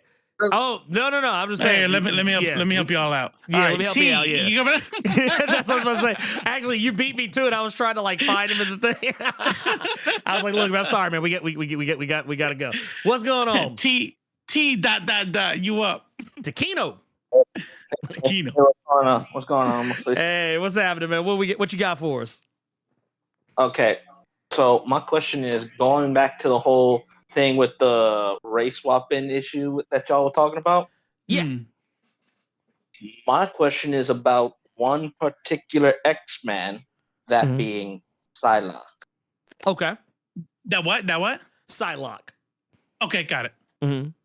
So obviously, Psylocke's one of the most complicated characters, given with the whole body swap drama. So my question is, how do you think Kevin Feige and the MCU are going to try to bring her in where it's not going to cause that much drama and like people are not going to get mad? I don't think they're going to do it at all. Yeah, I'm about to say I don't. Well, I'll tell you what. If they did, I don't think. Honestly, man, I don't think. I don't know. Psylocke's cachet has kind of gone up recently. So if they did do it, here's my thing. Here's what I would do. Ain't nobody checking for Betsy Braddock. So if you're gonna bring in Psylocke, just bring in the Japanese version. I meant. Oh, okay. Yeah. That's what I meant. They're not gonna do the Betsy Braddock. That's what I meant. Just let or if you do another Asian woman. Well, no. Bring. Yeah, actually. Bring her in as like her Captain Britain counterpart. Don't bring her into Psylocke. Actually, my possible idea was if you wanted to keep her Betsy Braddock, I would have it be like, instead of that she's like the twin of Captain Britain, have it be where like she's like in the either like half Asian, half British from a different parent, or she's like adopted So that way you still have Asian Betsy Braddock. Okay. But then you also keep the extra drama of that group of assassins trying to look for her, and then they go, "Oh no, you're not Betsy, you're Quanin." Okay. Yeah. No. And then yeah. No, I like that. I like that. My main thing I think to avoid. Nah, I don't even want to say it like that. I don't want to say to avoid the bullshit. I would say to not do the bullshit that Marvel Comics did. Yeah. I would say that I like that idea. I like the idea of an Asian woman from the UK. Man, that would piss me. But you could do that. You could do that. 100%, but they won't look at it that way. Yeah. They won't look at it that way. But you could have an Asian chick from the UK and then have that whole drama go down and she actually becomes Captain Britain or something like that. And then Quanin is somebody else. Yeah. But as long as they don't do like somebody like white, who's in the body of an Asian woman, no, that's weird. Yeah, I couldn't get jiggy with a whitewashed Psylocke. Especially now when Psylocke is standing on her own. That's right. That's right. Yeah. I still think I still stick to my first answer. If they did it, yada yada yada. But I think that they're gonna bring her in and she's just gonna be Psylocke, and she's gonna go through the shit that Psylocke goes through. She's not gonna do that whole Betty, whatever. Yeah, I mean that was my whole thing, because I thought like, oh, maybe Kevin Feige would try to do like the best of both worlds. Mm-hmm. And then I even playing Marvel Rivals and seeing that like, oh, that one's named Psy. I go, oh, how funny would it be if Psylocke's in the MCU, but Logan calls her Psy as a nickname, as like a nod? Oh, that'd be dumb. Yeah. I like it. All right, man. All right. Hey, take care, man. We appreciate you. All right, new type. Boom. New type energy. There we go. What's going on? Go ahead and unmute yourself. Make sure you mute the show. Yes, sir. Okay. All right, let me go hit the mute on the tally.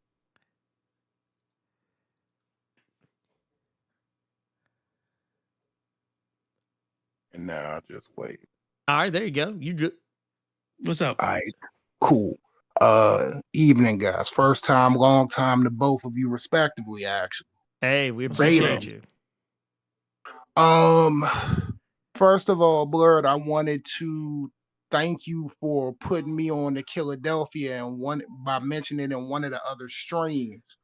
I done fell down a rabbit hole and I actually hopped in because I wanted to ask you what else can scratch that type of itch, because I need something else and I haven't been able to find it. Let me ask you this. You said you went down the rabbit hole. Have you checked out Nita Hall's Nightmare blog? No. I haven't gotten far enough in the Philadelphia proper to hit that yet. Okay. Well, so I'm going to give you some good news. You can jump on Nita Hall's at any point, because at no point does Nita Hall's like her own series really have anything to do with Philadelphia, outside of the fact that Nita is the ex that keeps getting mentioned in Sangster Jr., the ex that he mentions ever so often. That's Nita. Okay. That's the only connection. There's a point where like there is a little bit of crossover later, but as far as Nita's own series, I think it's like 10 issues total at this point. You can run through that whole thing, and it's really good. I like it a lot. And as socially conscious as Philadelphia is. But just for a completely different area of America. Okay, then I'm going to add that to my list probably this evening and pick some up for the weekend. Yeah, dude, you'll like it. You'll like it. I know you are a fan of the Graps, and I know you're a busy man, but if you haven't seen it, if you have time, watch Gabe Kid Omega. Anybody that thought Kenny ain't had no juice in him and couldn't go no more needs to see that match and have a Coke and a smile. Oh, yes. Well, I'm gonna say, yeah, because that's okay. So that's one too, because That's one thing I'm kind of sad about is that I haven't gotten a chance to watch quite as much lately because I've just been so like bogged down in just reading and all this other stuff. And then I've been back to drawing again and writing again. So like that's one of those like I actually have the match. like I can literally go watch it. So yeah, that's one of those because like Kenny's the dude. Kenny's the dude. Hit me with that. A homie hit me with that a short time afterwards, after it was floating around the wasteland that is known as Twitter. He was like, watch it before they snipe it. I was like, oh, bet. Oh, yeah. Like, 'Cause look, if you can catch it, like, get on there, put it in the Twitter downloader and save it. Damn. Yeah. I wish I had thought about that when I was in the midst of watching the Ricochet match, because I was watching that and they went bang. Dang, dude. See, yeah, I will say this for all of the lawlessness that goes on that site. That is one thing they don't play about. Like they will take some shit down a heartbeat. I've noticed. Yes, they will. So much sad. Robo, since you were talking about Ghibli movies, and to your point, I'm not much of a Ghibli dude myself, but I do appreciate some of the other classics. Have you seen Spirited Away of Princess Mononoke? Both of them, and what's his face's flying castle thingy thing? Oh, Howl's Flying, yeah, Howl's, yeah. I took my lady on a date to see that movie. That's apparently her favorite. And yeah. Same thing. I picked it at random, and she jumped for joy when she found out we was going. That's what's up. Dude, Yeah, it's definitely better than I think mine is Spirited Away, but it's definitely better than Graveyard of the Flies, which is also powerful. But Fireflies. Every other Ghibli movie is something that's like, yes, we got some commentary, we got some messaging, but we got all this lighthearted, fanciful stuff that's going. Yeah, it's to give you the sugar before they hit you with that gut punch. Grave of the Fireflies is nothing but gut punch. From the beginning, like just body blows, just. Yeah, you see that one? Dead. Yeah. Oh yeah, she's starving. Yeah. I will say this: if you want a lighthearted, if you've never seen Kiki's Delivery Service, Kiki's is actually for the most part, it's got feels. But it's more feel good than feels. Yeah. Or at least when it is feels, it's feel good feels. I feel like for me, I mean, y'all have heard me say this before, where like, if I feel like something is targeted too close for kids, then it's like, it still could be good. I can still enjoy it, but it's still kind of like a not for me kind of thing. And I definitely watch. Telling you I can enjoy this, but you know damn well you ain't the audience for this. That's it. No, that's exactly right. And that's how I felt watching Kiki, where I was like, this is dope. But I could tell it's probably for like a 14-year-old. It's for younger kids. Yeah. It's definitely for younger kids. I did like it though. I did like it. I mean, that's most anime is made for kids, but you don't feel dirty watching it, but you hear the jokes and you hear what. I am not the audience for this. Yeah, you're like, I get it. Right to the fact that I'm not the audience for this shit. That's right. That's right. All right. Last thing, and then I'm gonna get up out of here. I swear. Okay. Yeah. Since Beau seems to be on his red pill arc, joining Dave Rubin. We don't know yet. We don't know yet. But if it happens, I won't be surprised. I don't want to think that's the case, but we have all seen this movie enough times. Maybe you might be right. Where every death flag, you see the death flags enough, you realize that. Yo, this motherfucker about to drop. Damn. Look, this man kissed his mom's goodbye. Oh, somebody about to go. And he never kisses moms. That wait, did he say he's a week from retirement? Oh yeah, he's dead. Well, he's dead. Wait, he said they're gonna finally take that vacation. Oh, his family's about to get murked. His family's about to get murked. All of them dead. Yeah. He keeps a picture of her in his hat. Oh yeah, he's dead. My personal favorite horror death flag. Nightmare on Elm Street 4. Joey fell asleep looking at them titties on the waterbed. I'm like, You can't Joey, like the last titties. time you was fucking around on that water bed, what happened? Yep. Oh no. Yep. As soon as It's I saw illegal. the waterbed, that like that waterbed was a Chekhov's gun. Like as soon as I was like, Yeah. oh, he got a waterbed. I was like, if anybody should have known not to be doing what the fuck they was doing, it was Yes. Yes. You find yourself if you find yourself in a horror movie, I'm not even looking at a girl. I'm gonna get mad if a girl comes near me. I mean, what are you doing? What are you doing? You trying to get me killed? I was like, man, what you doing? Put those away. As soon as the blonde titties was tittying, Joey's fight or play should have kicked in, and he should have hauled That's out. right. That's right. You're damn right. Oh no. Look, and see, mine was the one before it. The Dream Warriors with old girl, the nurse came in the old boy's room. It was popping. Yeah, but well, no. This was the one where they were still in the mental health facility, right? And it was the same vibes. Because old girl started popping with the tongue. Yeah, she did. Yeah, you did. As soon as the top came out, I was like. And right, because you was the dude where Freddie yanked your tongue out. That's why I was like, as soon as you saw them titties, you should have You should have got mad. You should have known. It's like at that point, you go ahead. Rough go Rider, ahead, how would you know? How would you know the horror movie? How would you know you were in a horror movie before you could look? If you in Nightmare on the Elm Street 3 and 4, you know.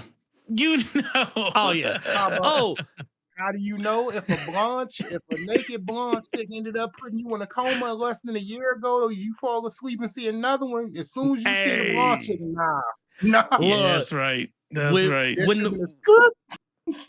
the brother showed up from the third one and showed up in the fourth one, I was like, oh yeah, he ain't gonna make it. He about to get got. Damn. I was like, he about to get got. Because I said, you did too good. You survived 3. You showed up for 4.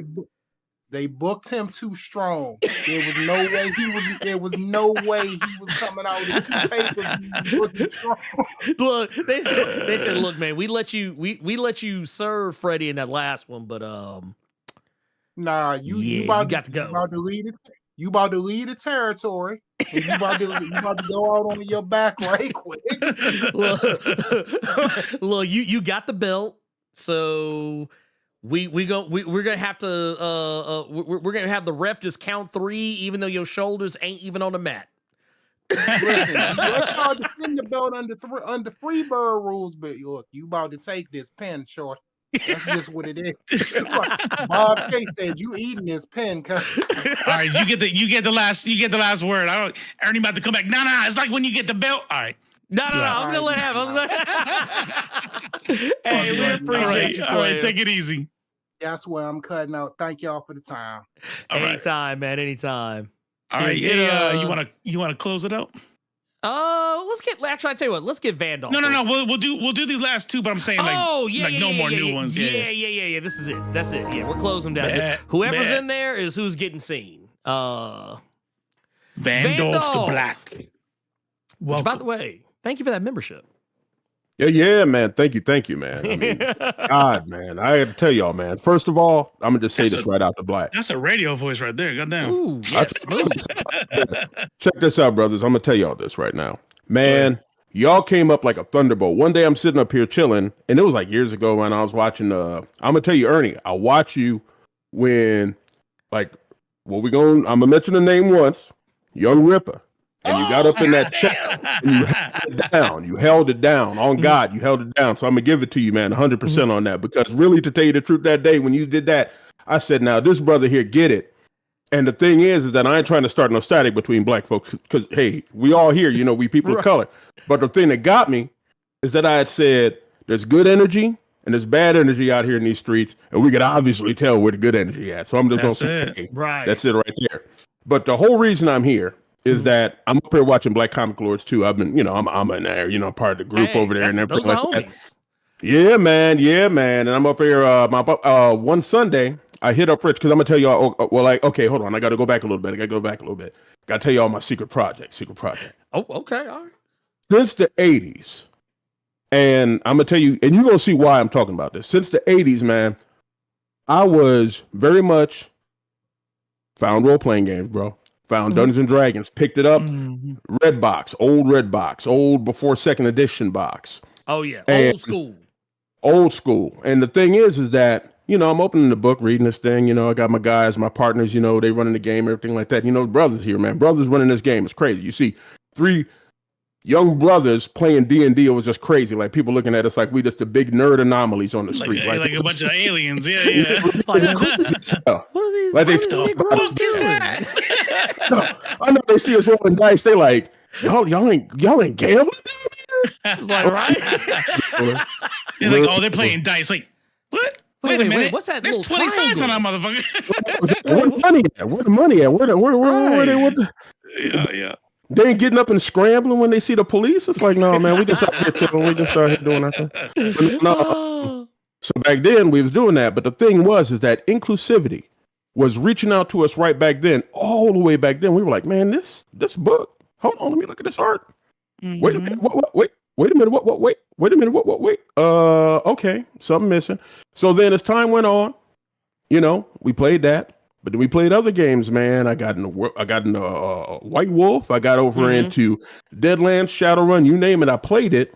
Oh yeah. I mean, I was playing DC Heroes when they came out, old Mayfair style. I was playing, man, back with the old Phase Rip Marvel, Jeff Grubb. I mean, and the thing is that I live in the Midwest, and I knew all these homies because literally Walden Books was there, and all these cats like Jeff Grubb, all these old dudes from D&D were there. And I would meet them and I would talk to them and I'd be like, when y'all gonna include, you know, and they sort of looked at me like I was just like, look at this anomaly trying to speak about something that we ain't gonna do. So I was just like, all right, well, we're gonna leave that alone. So as time went on, it behooved me that this ain't never gonna happen. We ain't never gonna move the needle. We ain't never gonna get anybody to do anything for us. So then one day I just said, you know what? Why not me? And that was it. That's it. Because that was the path I took back then, man. I'm talking about from the 80s now. Right. I mean, I did everything else. You know, I'm doing the 9 to 5. I mean, literally, man, I'm doing the whole Rocky scene, man, the whole Rocky movie. I did the 9-5. I went back to college, bro, to learn about how to create narratives and how to create these things. I graduated in film, video, new genre, all that kind of stuff, man. I learned how to write. I learned how to redo. I learned how to recreate algorithms. I learned how to like literally do all sorts of things that had to do with probability and math, partial reinforcement. I mean, I did as much as one could do to become a game designer. And then one day just stumbled upon having a friend on the inside because, you know, they keep seeing me showing up to Gen Con and stuff. They're like, this black dude keeps showing up to Gen Con. What's going on with that? And then one day just behooved me.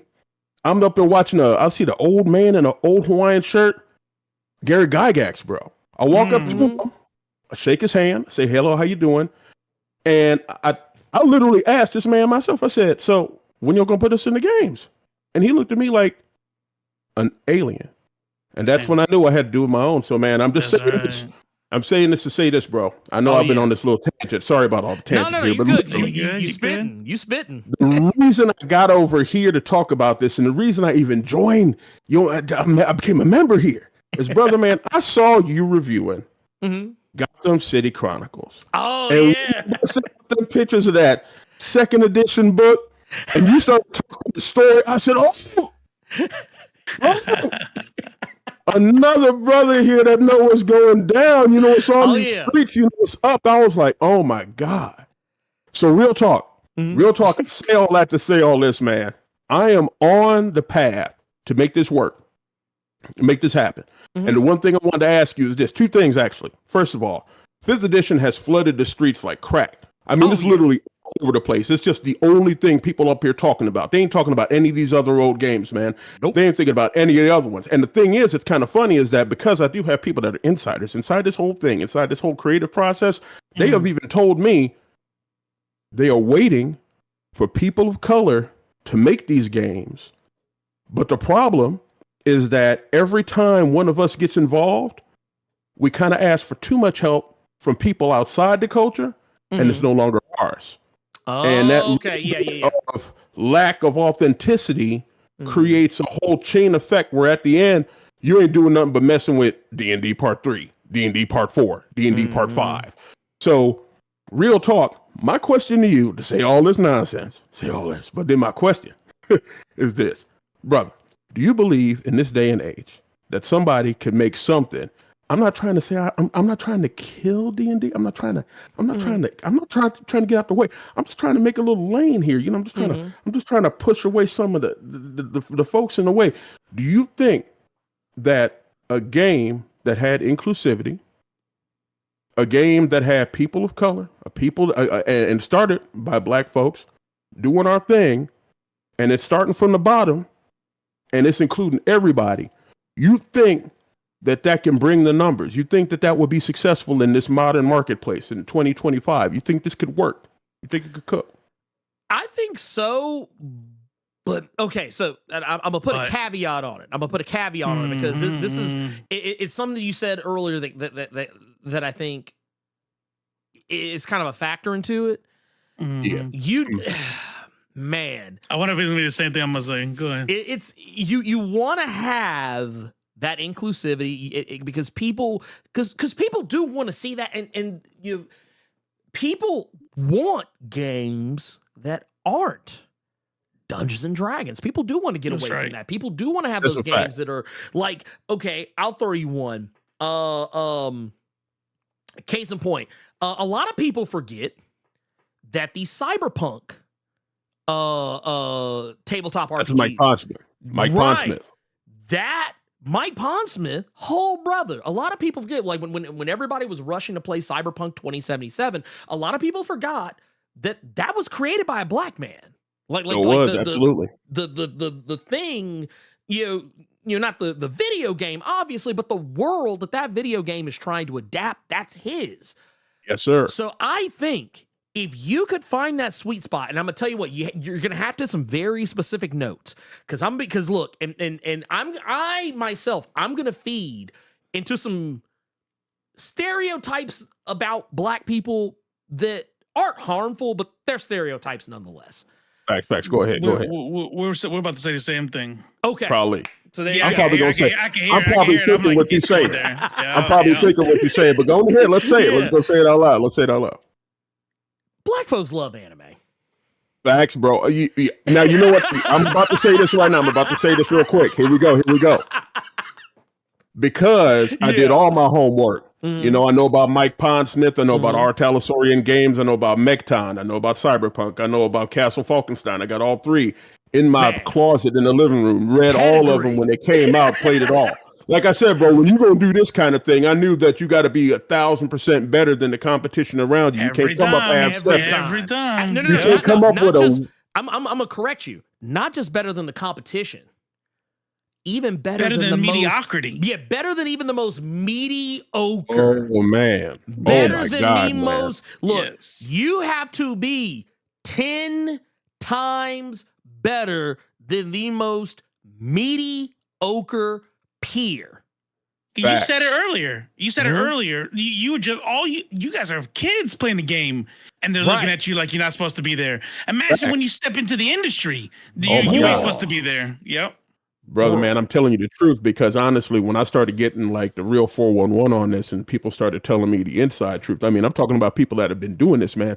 I've got friends, like you could, I ain't gonna drop names because that's just tacky, but I'm just saying that literally on top of it all, I've talked to people for so many years now about this. And the thing they keep telling me is, whatever you do, remember, you got to do it like, I'm talking about, we got to do this like Brutus out here. Like, we almost got to come in like just insiders that are just looking at this and be respectful of everything around you, but then make your way. I mean, you got to come in there almost like a gent. You got to come in there like Jackie Robinson. No hard capping, no talking crazy, no trying to make anybody mad, not trying to, because they will break you off. Like, they will literally come up in there and they will crash your ship. They will literally stop you from doing your thing, because they'll smell it. But if they see you as a colleague, if they see you as an individual that's attempting to expand this market, make this market larger, and have more inclusivity, and also include them a little bit in the conversation, but in a, I don't want to say a peaceful way, but a cordial way. Right. Then they'll open the door. They'll open the door. I know that they've already I've had that conversation. They've already said it in so many words, but one of the things that I also noticed just going back is that I had said to myself, whatever we do, because, you know, it's kind of like a unit around here. I said, whatever we do, we cannot fall upon the tropes of what people would expect of us. No. So, you know, no dashikis, no, oh, we're going to wave this flag over here, ain't going to pump a fist. We ain't even doing this on the planet Earth, bro. We ain't even doing this in, like I said, the secret sauce and everything was said by another individual a long time ago, a long time ago in the galaxy far, far away. Look, boom, all of a sudden we ain't got no modern politics. All of a sudden we ain't got no modern faces. And you can stick whomever you want to inside of that. We're doing a little differently. We ain't going a long time to go, but, you know, we're probably going to go as far in the future as possible. So, you know, Afrofuturism sort of, but you know what I'm saying. Okay. But overall, go ahead. I'm sorry. Go ahead. No. What you just said, that's what I'm talking about. Afrofuturism. Lean into that shit. Yeah, man. Lean into that shit and keep it as authentic as humanly possible. Brother, man, you telling the truth, man. Like I said, this is one of those things where I live and breathe it, man. I've been doing this for now about 10, 15 years now. And the reason I even mention this is that I'm right on the cusp. It's so funny to say this. Tomorrow, I'm going into the bank to get those papers started so we can get this company off the ground. Okay. And I just wanted to mention right now that you just giving me that whole, like the way you broke down the whole thing about Gotham City, and then you was talking about min-maxing, fools be min-maxing, getting too many disadvantages so they can do all the nonsense so they can play Clayface. I said, look at this, brother. I said, this brother, get it for show. I was a DM, a GM, a storyteller, whatever pretty little name every game used to try to use to differentiate themselves from D&D. I have done it. I have been a player. I've been an observer. I've been the guy organizing the game and running it. I know how motherfuckers will do. Facts, bro, man. I'm telling you, man. Like I sat at a table. I used to run Vampire the Masquerade, and you know they got they got 15 million books that got advantages and disadvantages. I'd end up with people talking about when I see a poodle, they go insane. I'm thinking, brother, man, you know what? You ain't gonna do that. Let me tell you something. We ain't gonna have you. No, let me tell you something. Vampire the Masquerade was how I learned about that shit. Vampire the Masquerade was my first experience with min-maxers. Filthy fucking sicko ass min-maxers. So yes, I like that is yeah. Anyway, you already know, but yeah, I'm gonna tell you right now, these are the things: Afrofuturism, authenticity, and I'm not gonna lie, if you can get it don't have to be like anime 1-to-1, but if you have like a little bit of anime iconography in that motherfucker, I'm gonna tell you right now that look, there's one thing, it's universal truths in the world. Black folks fucking love anime. So you can have at least a little bit of that look, have some of that cyberpunk vibe, that Afro, because that's the thing. If you got that, you have a system that is accessible, you have a game. Oh yeah, you said something interesting. You said something interesting right there, and that was gonna be part of what I was gonna say is you said white people like anime, or black people. Oh, is that what you said? Okay, never mind. I missed it. I was like, so, but still, to what I was gonna say was you have to decide what level you're trying to get at, right? Because I mean, we live in a place where 78% of the nation is white, and you know, and then we also know that we have the cultural barriers between black and brown people, and how many super nerds are there that want to play this, right? I think to answer your question with regards to can there be a game that can come out there like that is, do you want it to be something that is as big as that? Are you looking to be a billionaire, or are you looking to put out a product where you don't have to sacrifice anything or be anything but your authentic self? Because if I'm sitting there making a game and I'm worried about what white people aren't going to buy, or what white people aren't going to invest in, you know, whether or not a business partner or not, then I feel like I would be selling myself short, because there's a lot of black projects out there that are filled with only black people. There's plenty of black nerds and programmers and businessmen and entrepreneurs for you to build your thing that does not sitting there going, well, I don't want to do this or that. If you don't want black power and fists and yada yada yada in your game, then that's dope. Like that's for you, right? Maybe you don't want to do black trauma, or maybe you want to do Afrofuturism where everything's Wakanda. That's what's up. But don't not do it because that might be a turnoff to investors or no. Yeah. Do it. Yeah, I understand. Yeah. I'm sorry. I didn't mean to. I should have clarified. When I say black futurism, I just mean in the thought of this. When we look at things like Dune and when we look at things that are like Star Trek, we know that the gamut as far as the future goes is wide. It's varied. It's anything you really want it to be. And I know for myself that as far as, and this is just something I learned from being in film school and sometimes being the only African American sitting inside of a room with about 20, 30 students looking at me going, oh, what's he going to put out there next? And then I put something out there and they go, oh, wow. And then it's just like, the critique is a critique, but it's all good. The one thing that I've learned is that our message, and I'm talking about, and I'm talking about somebody that's on the left. I'm on the left over here. Our message is going to be predominantly a universal one. The one thing you learn from Gene Roddenberry is that no matter what day it is, no matter what time of the year it is, no matter what the setting is, the message is going to be universal. So for me, I look at it as I can create, and I have already created this world, by the way. I should mention this. It's like I've got several years of world building in here. When this thing pops off, I'm gonna send y'all a copy. I'm gonna do what I can to get y'all a copy. It's gonna be an old box. So it's gonna be the box set. I'm sorry, I'm going old school with it. It's gonna be that old box set. So when somebody open it up, they're gonna be like, "Oh, it's a box. I'll see what's going on here." But I'm for it. But the thought is that the game itself would have all the things that we deal with as people of color, but it's caught up in a whole different thing, like a whole different genre, in a way that you could recognize it if you're there. But if you're not, it's just science fiction. It's just science fiction. And when I say science fiction, I don't mean like lasers and pew pew, but you'll see what I'm talking about. Like, because like I said, I'm here to stay. I'm probably gonna be bothering y'all every once in a while in little chats like this. But I'm literally here because, like I said, when I catch two wise men, and like I said, I see what they're throwing down there in Black Comic Lords, and I mean, I remember talking to Rich a little bit, and I said, "Oh, okay, I see what they're doing over here." But when I see that is the, when I see this cohesion all together like this, man, I'm just saying, man, I really think that it could work.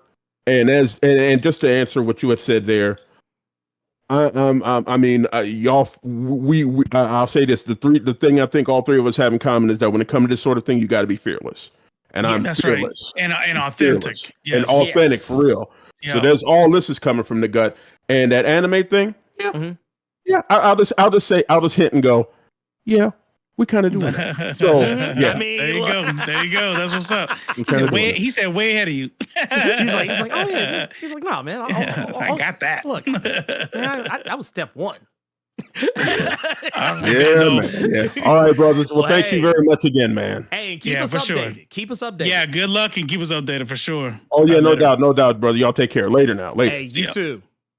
All right, bringing up Shin. That's it. Shin Godzilla. That's Devontae, right? Yeah. Yeah, what's going on, Shin? What's going on? What's happening? Hey, but first, before you say anything, why the fuck do you have like 82 different usernames for every platform you're on? I don't know, Leftface. Why would the Robo have so many other names? I mean, I got two. Robo, Leftface. But I swear you got like three at least. 3 or 4. We got Puerto Rican too. Don't forget about Puerto Rican. I well, that's I'm hiding there. He's like, I move like the Wu-Tang Clan. I got the names. That's what's up. But I came. I do usually always do a check in the state of the industry shit. Last time I did Power Rangers, and now we just had our first. So we talk Wrestle Kingdom, and I just watched Wrestle Kingdom. That shit was amazing. I watched some of AEW. I watched Ricochet's match. I watched the rest of AEW shit. But what I done peeped in because Old Man Terry came up on the Netflix Raw, and Ooh. I want to see CM Punk on the climb back, but I don't want to watch the rest of that bullshit. What you feel about WWE's next step into Netflix? You know what I mean? Oh man, honestly, I feel like they're kind of. It's the thing that upsets me, but also I have to respect about WWE is that they are really good at brand synergy. When it comes to like whatever network that they're like working with. Because there was an announcement today. Some of y'all probably already know about this. You anime heads out there. Hulk is a bitch. Yes. Yeah, he's a whole bitch. But no, like the anime that's getting ready to drop on Netflix here. I believe it's it's getting ready to drop on Netflix here pretty soon. Sakamoto Days. About the retired assassin hitman, living his life. I was looking through the cast list for the English voice cast, and I was like, damn, they got Alexa Bliss on this motherfucker. They knew what they were doing. Oh. I said they knew what they were doing because they made that announcement after. Like this is a recent announcement. Like this came out today. This is news that dropped today. So, like, WWE knows what they're doing. You're going to start seeing WWE shit just sprinkled all across Netflix. I promise you that. You're going to start seeing certain wrestlers that have, like, that it factor. You're going to start seeing them on, like, other Netflix programming, whether it's in some little way or some big way, whatever. If there's like another Netflix original show, you're probably going to see some random wrestler pop up in that. It may not be in a big role, but it'll be in enough in a role where it'll be like, ooh, hey, guess what? WWE is everywhere. Oh my God. It's going to be like some bullshit like that. Kind of like how WCW, remember how WCW used to do that shit? Remember how WCW used to do? Did they have like some horror movies that they were like crossover? I mean, not only did Chucky and shit come in and wrestle or whatever, but like they had other things like that. Yeah. Oh yeah, but even TV shows, as a matter of fact, not even just WCW, WWE used to do that shit back on when they were originally like the original USA run, the original USA Network run, where they would have. Oh, hey, you're watching the show. Guess what? Oh, by the way, did y'all know Bret Hart's going to be on Briscoe County Jr.? Or, oh, hey, we're going to have, shit, I'm forgetting the name of the, but like some random wrestler, he's going to show up just in some one-off thing on some random, like they're going to, I guarantee you're going to start seeing shit like that, but it'll be the Netflix variety of it. I think that it's going to be fine. I just wish that WWE wasn't owned and operated by fucking TKO. Now, which for those who know, that's Dana White like a motherfucker. Oh God. Yeah, WWE is basically in bed with Dana White. You mean the board member of Meta? Yeah, the board member of Meta and owner of UFC who was caught live in 4K beating the fuck out of his wife. Beating the shit out of his wife. Yeah. So yeah, no, it's okay. It was only once, and they're good now. It was the one time. He only hit her with the palm of. Well, I remember what side. She fell down. She fell down one time. Yeah, that's no big deal. But no, I see WWE getting in bed with a lot of different people that I don't like. So it just makes it increasingly difficult for me to support anything that they do. But it's also one of those things too where I mean, fuck. Activism under a capitalist regime is difficult in some cases, like because you're just not going to be able to beat the machine. Like the machine, like WWE is too big to fail at this point. Is basically what I'm saying. But hey, I was about to say, because you brought in that thing, I was like, didn't they have Steve Austin on a Nash Bridges episode? They did. So Yes, they did. Yes, they did. It was literally, that I was what like, it was. That was what it was. Yes. Deep in my soul, I was like, "Why are you reaching into my memories, Ernie, like that? It's not fair." Yeah, but that's what I'm saying. Though I'm promising you, though, Alexa Bliss is just the beginning. I promise you. Wow. Whoever is hot in WWE right now, like, okay, so if Alexa Bliss is on Sakamoto Days, it is only a matter of time before you get Rhea Ripley doing something on somebody's anime, somebody's animated series, whatever thing that Netflix has under their banner. I promise you, you're going to see her on something here before too long. You're gonna see CM Punk. You're Cody Rhodes. You'll see Cody Rhodes doing something. I'm actually shocked we haven't already. I'm shocked we haven't already. So yeah, but just know, it's not like this isn't me saying it might happen. This is me saying I'm shocked it hasn't already. At this point. Is not.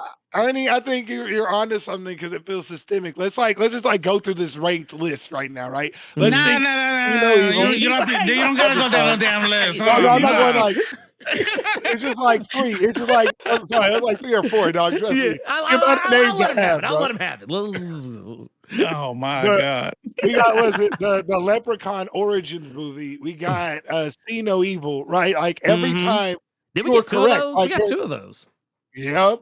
You see what I'm saying? We got Oculus. We got Incarnate. Yep. Do you see what I'm saying? Oh, every single time we get one of these fucking like, yes, you are so right. Like, the return of WWE films.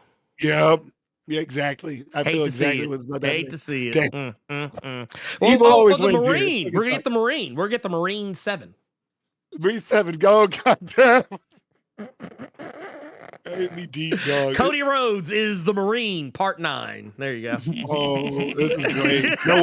No one lives, bro. Oh my God. No, we're gonna be out here, bro. Ooh.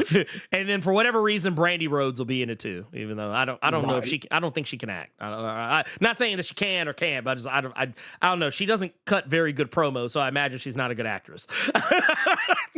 Well, I'm gonna conclude the night then. Tell everybody to not sleep on Wrestle Kingdom. Yes. I'm telling y'all, a whole match ends on an injury, dog. Like you don't get spicier then. You know I love it. It's raw, it's live, it's real. You know what I'm saying? Y'all gotta get in on it. Love it. Good evening to y'all. Hey, good evening to you too. And hey, you take it easy out there, brother. We appreciate you. Hey, we'll keep it pimping. Later. Peace. Yeah. And then let's see. That's it. Oh yeah, the questions. Oh, I got one right here. I got one actually from the Twitch side. We can do that one.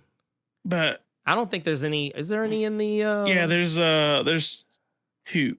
Yeah, we get through them real quick. Well, we'll lightning round these bad boys. My favorite thing is when you guys bring up what's the one, the Tokusatsu thing with the Power Ranger ones? Tokusatsu? Yeah, Tokusatsu and wrestling. That's my favorite. I fucking love when you guys call in and talk about that shit. Do that more. I don't know what the fuck you guys are talking about. He's like, say that shit for Saturday. How about that? Well, I mean, Carter don't watch wrestling either, so shit. Oh, see, shit. Well, still save it for Saturday. I mean, he does, but he doesn't. I don't think he watches it like as regularly. But no. Reference's question: thoughts on old Thunderlips getting booed on Raw? In my opinion, it couldn't have happened to a better person. Look, let me be honest with you. I find it interesting.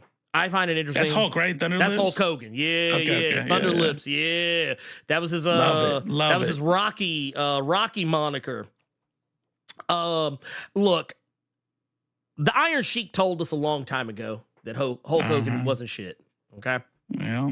Macho Man, Randy Savage. God rest both of their souls, both Iron Sheik and the Macho Man, Randy Savage. I shared that video. I never seen that video today. If you all look on Threads, Nerds of Culture, I shared that video of him ranting about how he said he called that motherfucker out. Yeah, and he's breaking kayfabe like a motherfucker. He's like, nah, fuck that.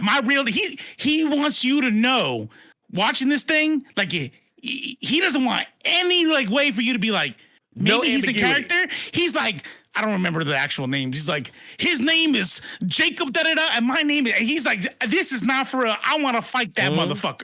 Oh no, he was being for real. Like that is what we call in the business. That wasn't a work. That was a shoot. Mm-hmm. That was real. Oh damn. Like that was real. Like if he was keeping kayfabe, that's a work. Like but Macho wasn't working. He was shooting. Nah. You were talking to the real life dude. That was the dude. Yeah. And he told you his real name. He's like, nah. He doxed himself. He doxed. Well, and I think about that point, he kind of knew that everyone knew who he. At that point, no. I'm sure everybody knew, but I'm saying like the fact that he's gonna say his name on camera, he's like, bitch, I'm not acting right now. Yeah, no, that was the canary in the coal mine to let you know This isn't storyline. This isn't a work for WCW Nitro. This isn't, oh, hey, when we go to the dirt sheets later and be like, ooh, man, did you see that when Randy cut that promo? Was he for real? No. You don't even have to think about it. That shit was real. That shit was real. And I love when people do shit. And actually, I appreciate that Mark Henry also called out Hulk Hogan. Screwface. That's a really good Simpsons reference. I like it a lot. Oh, yeah. He said they were boo. They were saying boo lay. See, that's the part I love. That is the part that I love right there. But no, I think it's very noteworthy, and I think it's good to see. And I'm glad that other people are coming out and saying something, because Hulk Hogan, he is a piece of shit. He's a piece of shit. Yes, 100%. Period.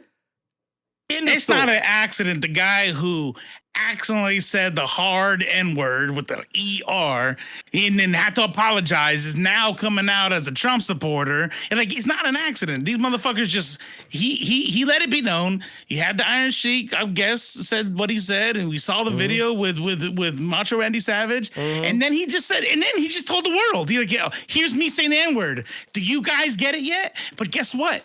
That shit is not, they don't like him despite saying the N-word or despite being a bitch ass like he is. That's why they like him. Oh, 100%. You know what I mean? The racists want him because he's racist. Also, the fact that he literally on stage in front of a bunch of maggots said, oh, should I drop the leg on Kamala Harris? Should I body slam Kamala Harris? Yes, physically assault. Yeah. The fucking, yeah. Like, first off, he couldn't body slam her if he tried, because it would break 6 hips. That dude, whatever. Fuck that guy. But also then tried to blame it on his beer brand that now WWE is in bed with. His beer brand, Real American Beer. The beer he said was the reason why he said what he said. Look, if y'all still need to watch WWE because it's been years and you're invested, cool. I can't judge you, but you better be pirating that shit. You better be watching that shit for free. Oh yeah, 100%. Like I said, look, there is no way. There is no way. Let's this is gonna be one from Q Doma, I believe. Says, here we go. Evening to the Cultured Council of Blerd, wishing you all the best in all ways. I really enjoyed the OG Power Ranger video you did last week. It was humorous and educational. I like knowing about stuff that I grew up with long ago. By now, you can already tell I like having philosophical conversations. This brings me to the subject of ideas and beliefs. I think it's important to have a pragmatic definition for truth and belief, but I feel we should take an objective stance on it. I also understand that I also understand we are our own bias on this, so it can be tricky. At the same time, we must be careful with where we go with that, because it can lead to traps of gatekeeping. My question to you both is, how do you find balance with your own approach on this subject? So, objectivity and truth is something that philosophers have been arguing about for like 3,000 plus years. You're just not going to come to an answer. People think they have the answer, and that just means that this is the school of philosophy that I have chosen to subscribe to. For me personally, when it comes to objective truths or whatever, I feel it's more of like a I don't believe in the all or none, right? You're either a materialist or consequentialist or whatever. It's like some things are situational, some things are not. How do I find balance? For me personally, it has to do with, and I talk about this pretty often on Left Field, where I'm like, talk about a consistent framework, right? So like, how do I know? And I've said it here too. How do I know if something's transphobic? Well, sometimes I'll just place in something that I do know, which is racism. Like, would it be racist if I can change the words around? Okay, then it is. And that's how I can kind of understand things. And it helps me understand why if I'm going to sit there and enjoy how Martin Luther King says that an injustice anywhere is a threat to justice everywhere. And we say, yeah, fuck yeah, fuck yeah. And then go, yeah, but hold on, we got problems here. We can't really be worrying about Palestine right now. Well, that's not consistent. That's not a consistent moral framework, right? That's not consistency in your principles. So the way I find balance is really just, what do I believe? What are my principles? And do I believe them, or do I follow them for a good reason? It can't be like feel good. I have to be able to define for myself and like why I believe it. And then once I get to like, okay, this is what I believe, and this is how I'm gonna, then everything else has to fall in around it. As soon as I find something that kind of undoes my framework, I have to reassess my framework. I can't just be picking and choosing like, well, I'm willing to do this, not except for this thing over here. Well, if this thing doesn't apply, then my framework I need to adjust. Yeah. So that's how I do it. Well, and just to kind of keep it in line with what you just said, I remember the discourse being that, oh, well, why are we putting the cape on for Palestine? Aren't they? Yeah, they hate gay people and are anti-black. Yeah, and irrelevant. Yeah, I was like, that's irrelevant. Like, here's the thing. First off, we're generalizing. When we say stuff like that, we're generalizing because that's not the case. They're like, Palestinians and black people have way more in common than we probably realize. And they have been allies since forever. Like the entire Black Panther Party, the Martin Luther King, Malcolm X, and many others have all been in solidarity with Palestine. Exactly. So I say that, yes, okay, they're like, what was the thing that we sometimes say? There's no such thing as a perfect victim. Right. There's no such thing as a perfect victim. So, and in that instance, is it true that there is anti-LGBTQI plus sentiment and anti-black sentiment in some aspects of Palestinian culture? Probably. But here's the thing. Just like how you were just saying how, okay, let me flip the script. Like, let me reinsert a different word here. How would I feel if the headlines, instead of it reading, Israel bombs Gaza, 11 million found dead. Right. 11 million Palestinians found dead, whatever. Let's say that's the headline. Okay, let me take out Palestinian and replace it with black people. Israel bombs Palestine, 11 million black people found dead. Well, guess what? I'm going to keep the same energy because that's still 11 million people, period. And in this, and in the context of what's happening, 11 million people who are doing nothing wrong. A genocide is a genocide, period. End of story. The moment that we start putting disclaimers and caveats on it is when we've lost the plot. So that is how it, so in much the same way, that is how I do it. I say, at what point does what I say, if I turn it on myself, will it make me upset? Will I feel offended? Will I feel like I've been wronged? If I can apply that and that is the case, then I am in the wrong. If I decide that I want to continue that course. So yeah, you just have to, like, honestly, it's the golden fucking rule every time. Do unto others. And it's not easy. No. And it shouldn't be. It's not. It shouldn't be. And I struggle. I'm still struggling. To this day, I struggle. Every day I wake up and Trump has said something new about what's about to happen.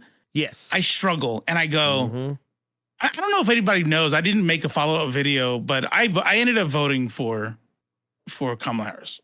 Oh, yeah. But I completely support and validate people who chose not to because of her position on Palestine. To this day, I'm like, was it the right thing? Because things are about to get really fucking bad. And that's what I mean. It's like, okay, if I say yes, then I have to revisit. I have to readjust this. Well, I guess sometimes it's okay to cast a vote for genocide. I don't know. I don't know. Well, and there's sometimes it's not a good answer. Like, it's just like, you got to do what's best for you. It's to quote a recent X-Men comic, you always have options. Sometimes both options suck. That's right. Sometimes both suck. Also, who am I mad at? That's my main thing. That's been my main thing forever. I choose to look at when I look at what's happening in Israel, what's happening in the world, what's happening in the United States, and I look at politicians, I am mad that Kamala Harris ran the campaign that she ran that caused her to lose. I'm not mad at the people who held to their principles. She ran a center-right campaign that ultimately failed her. I would even go as far as to say she ran a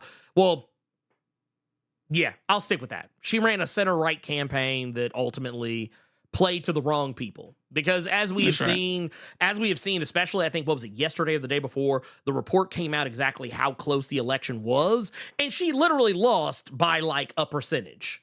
Yep. Like I think it was it was like a 1 point something. If she had stood against and was clear against what is happening in Israel, I don't even, you know what's funny? I've said this a lot online. She didn't even, wouldn't have not expected her to call it a genocide. No. That's going to have legal ramifications, and I get it, right? There's bigger shit, whatever. Right. I didn't even need her to call it a genocide. She just had to say, what's happening there is wrong. Israel's in the wrong. And I tell you what, if I'm president and when I become president, if that isn't ended by the time I am president on January 20th, there will be an immediate arms embargo. I promise to everything based off of the statistics, how close she was and where she lost, she would have won.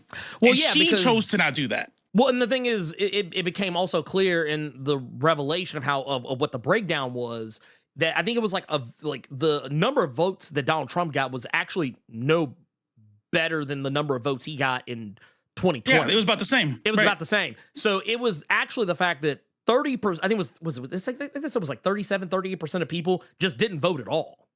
That's right. And or like people who, and not saying people like, oh, well, illegal immigrants and children and people who weren't. No, it was like people who were actively eligible to vote but did not. That's right. That number was that high. So if she actually would have did the thing that probably had those people not vote in the first place, she probably would have won by a fucking landslide. But that's another story. Devontre brings up another good point right there about when she was asked straight up, what are you going to do to protect trans people? And she goes, I think we should just follow the law. And that was throwing trans people under the bus. Oh, because she's listening to people who talk and think like Cenk Uygur and fucking Anna Kasparian. People who say they're on the left, they give her advice and go, hey, this whole falling on your sword for trans people, that's not what people want. Okay. Go ahead and listen, see what happened. Ignore the math that happened in 2020 when he had record show out from the youth and from progressives and further left. Now, don't be there for trans people. Come walking out with Liz Cheney, arm and arm, and then say, "Oh, I lost because of leftists." Okay, whatever. Yeah, no, that's why I said I don't anyone who tries to tell me that because we do have Blue MAGA is a thing. Blue MAGA is a thing. It's not 100%. It is a reality. There were a lot of people who were carrying water for her, saying, "Oh no, she ran the best campaign she could." No, she didn't. Don't lie to yourself like that. Don't look. I know. Trust me. I wish she ran a better one, but she didn't. The sooner we all people bringing up the racism, that's a given. Yeah, we know we live in a racist nation, right? We just like what we just got done talking about you got to be better than mediocre. Yeah. She knew she's going to be not only a woman but black. You're already behind the 8-ball. So don't even not only am I behind the 8-ball because I live in a racist, sexist nation, but now I'm also going to ignore my base. Look, stupid. Here's the thing. This is the last thing I'll say on it. Yeah. Even if Michelle Obama would have ran, if she ran the same campaign that Kamala Harris did, lost. She would have also lost. That's how I know. That's how I know that what she did cost her dearly. And even that when she tried to do that last minute baseball slide the night before the election, talking about trying to finally speak up on Palestine, that it was too late by that point. Late. All the people who were not going to vote for you, who weren't going to vote for you because of that, it was too late. They either were not going to hear your little message at the last second at the fucking 0 hour, or they just didn't fucking believe you. So there it is. That's that on that. I will also say real quick, we have one last one. This one I can answer really fast because it's a very simple question. This is from Sin Black. What are you guys looking forward to in 2025? The Top's barbecue that's waiting for me in the other room. Mine is I'm back to streaming, and I did stream last Monday. I will be streaming tomorrow. I will be streaming Mondays and Fridays at 8 p.m. Eastern. Yes. 8 p.m. Eastern. And I will be holding him accountable for that. Also, we do. There's really a couple of quick things because, hey, that's what we do. We got one here. The infamous Mike Manhattan says, Ernie, I'd like to recommend a comic called New Masters. Takes place in a future Nigeria. I will be checking that out. I pinned it so that way I wouldn't forget to write it down. So thank you. Thank you for that. I will be taking a look at it. We've also got Gearless Mo out here with the 48 months in the Blerd Club Diamond Mine. Says a while ago, I was working for MTV and we had to follow around Brooke Hogan, which, by the way, I think his daughter, the daughter of Hulk Hogan, back when he had that reality show on MTV. And says, and he went on a rant because myself and a coworker were around his daughter alone. I believe it. I 100% believe it. Wow. Matter of fact, yeah, you know 100%. what? You know what? Gearless, I 100% believe when that tape leaked, he's probably talking about you. Damn, imagine. He's probably talking about you. Can you imagine? Damn, I believe you famous. I believe it. I believe that shit. I 100% like you couldn't convince me otherwise. I am willing to gamble. He was probably talking about you. But that's the thing, though. Hulk Hogan, he's a bitch. He's a bitch. Not only that, 100%. He's a fucking scab. He's a fucking scab. Okay? He's a snitch and a scab. He is the reason. I hate Hulk Hogan for more than the fact that he's a fucking racist piece of shit, that he's also a just, MAGA nut job piece of trash, or even the fact that, he just was terrible to other wrestlers in the business, but more specifically because he's a fucking scab. The guy literally knew that Jesse Ventura was trying to put together a wrestlers union to try and take care of the boys, to try and take care of the other wrestlers, make sure everyone's getting paid a fair wage and getting health insurance and being taken care of. And he went to Vince and he snitched. He snitched and got the whole thing shut down. Why? Because Hogan was making the most money. That's why I fucking hate Hulk Hogan. So that, literally, him being racist is just, it's not a small thing, but it was just by the time that you gotta just expect everybody's racist. Right. But by the time that it came out that he was there was actual evidence that he was racist, I already learned all the other shit. So it was just, fuck that dude. Yes. So yeah, that's all that was. But that said, ladies, gentlemen, MBs, that's the show. I'm gonna go eat because I'm fucking starving. And I also want some more coffee. But no, I want to say thank you, everyone, the chatters, the lurkers, the super chatters, everyone at Blerd Coa, everyone on Patreon, everyone in Blerd Club, everyone who was on the Streamlabs side with the donations and all that stuff, all the support, all my people on Threads, Blue Sky, everyone out in the left field showing up for Robo's live streams on Twitch and YouTube, which, by the way, make sure you show up tomorrow for those. Make sure you go to the YouTube channel.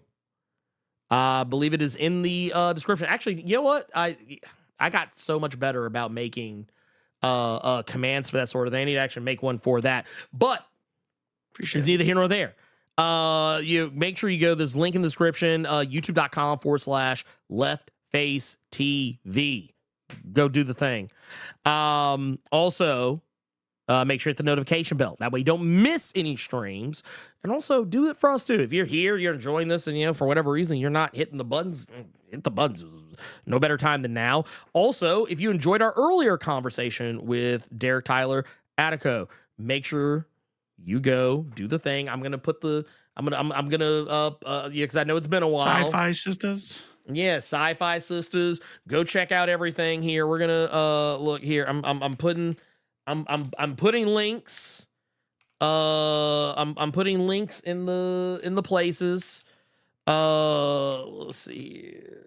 Oh yeah, Marvel Rival updates tonight. Sure shit is. Yeah. Sure, that's season 1. If you guys ain't playing Marvel Rivals, if you like games like that, you're okay. If you don't like play video, whatever.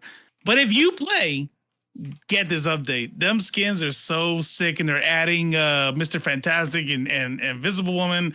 And I'm gonna be playing Neymar every time. I've suddenly become a Neymar main. I will be in and out just because I have whoever just subbed. Appreciate you. Oh yeah, somebody just my OBS is open. So I heard beta, but I don't know who it is. Oh, I was like, wait a minute, I don't see it. But yeah, but no. Yes, please. Go do all the things. Go click all the buttons. We're gonna get out of here because a bitch is hungry. So with that said, for Dare, Tyler, Attico, for Robo of Left Face TV, I am the Blerd Without Fear. And Hogan, you can go to hell.